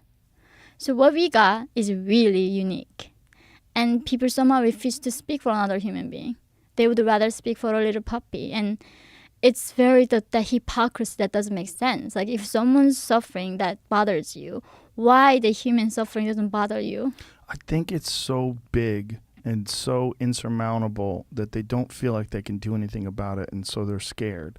And so they don't speak about it, because to actually do something would require an enormous effort. To do something to change the regime of North Korea. Like, what does a person who lives in Berkeley, who loves to support, social justice causes, how is that person going to affect the dictatorship that's happening right now in North Korea? It feels like they can't do anything about it. They can tweet about what's happening that China does to North Koreans. Yeah, they're scared to even tweet Right. about China. Exactly. They'd rather tweet calling, some white guy racist. Yeah. Inherently, or some, this person of that, or that person of this, and come up with some sort of, insults for people that don't agree with what they agree with. It's it seems too big. It seems like they can't put a dent in it, so But they leave that's it a alone. lie that they are telling themselves. Little thing, that even little tweet would help. I think a lot of people don't even know about it. Exactly, that's the thing. Like, the mainstream doesn't give a platform to the people who want to challenge the CCP. Right. So these girls who were captured by Taliban, ISIS, few 100,000 people were oppressed, gets Nobel Peace Prize, right? Yeah. There are like 25 million people oppressed. When did you hear anybody world recognizes from North Korea or anything for this cause? What did you think when Trump met with Kim Jong-un? With Trump, right? That's the thing. It seems like Trump got everything do wrong, or everything gotta be right? I mean, nobody's perfect.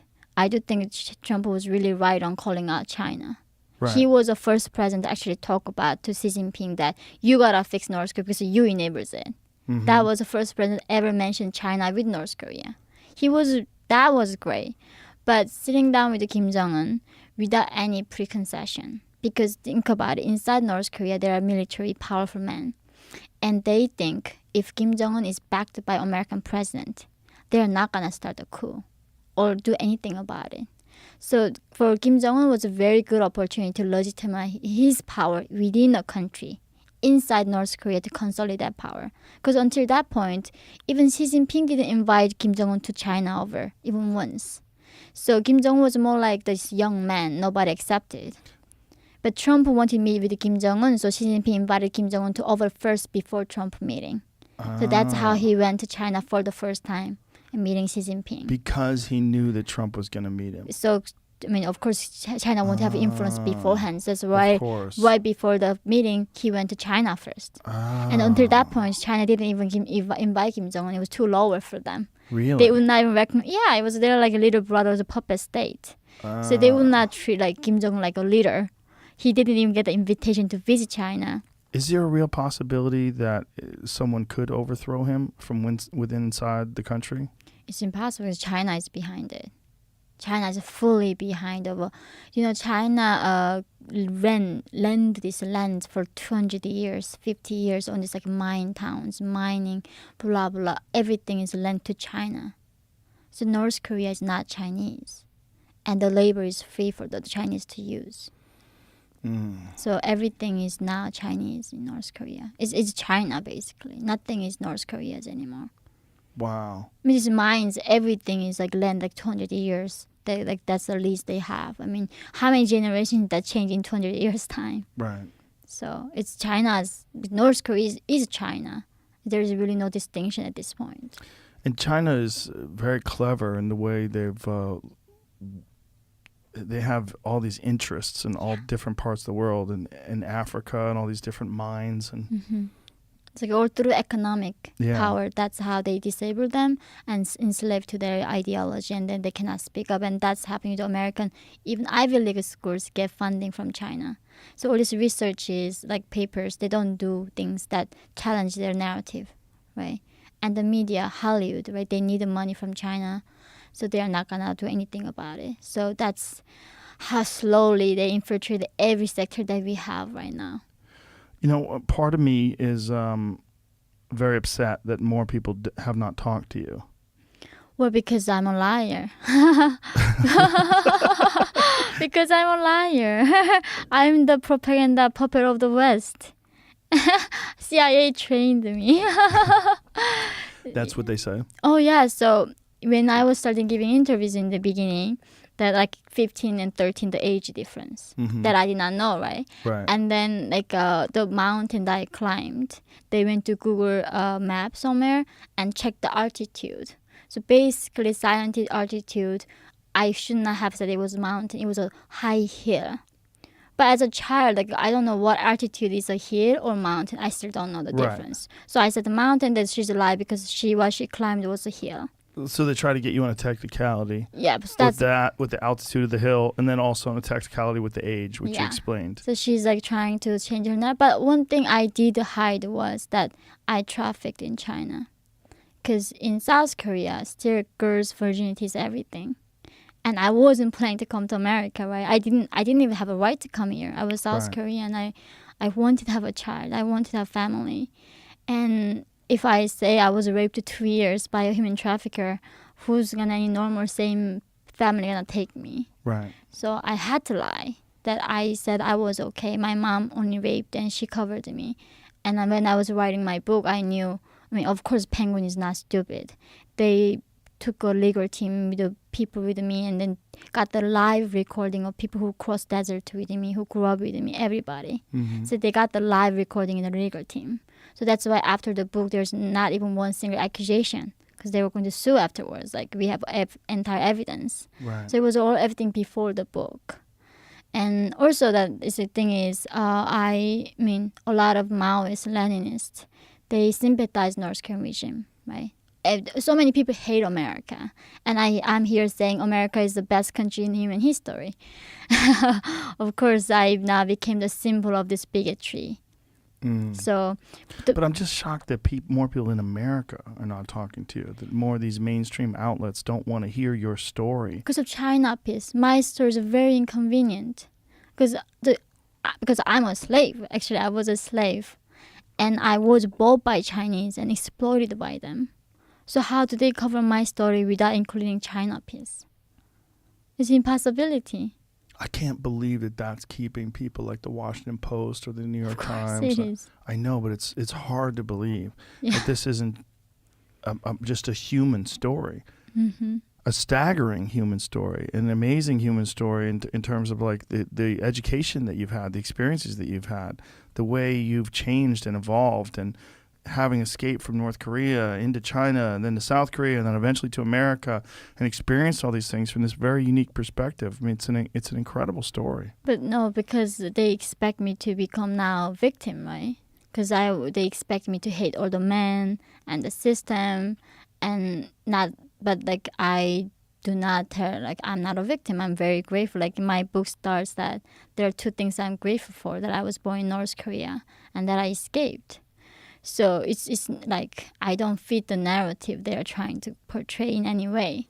Wow, that's very disappointing to me that there is a narrative that they want you to portray, because your actual story is a very human story, and it's a contemporary story that's very important when you look at the way the world is being run. Certain parts of it, like North Korea or like China, this is from a person like yourself. No one else is going to be able to tell that story.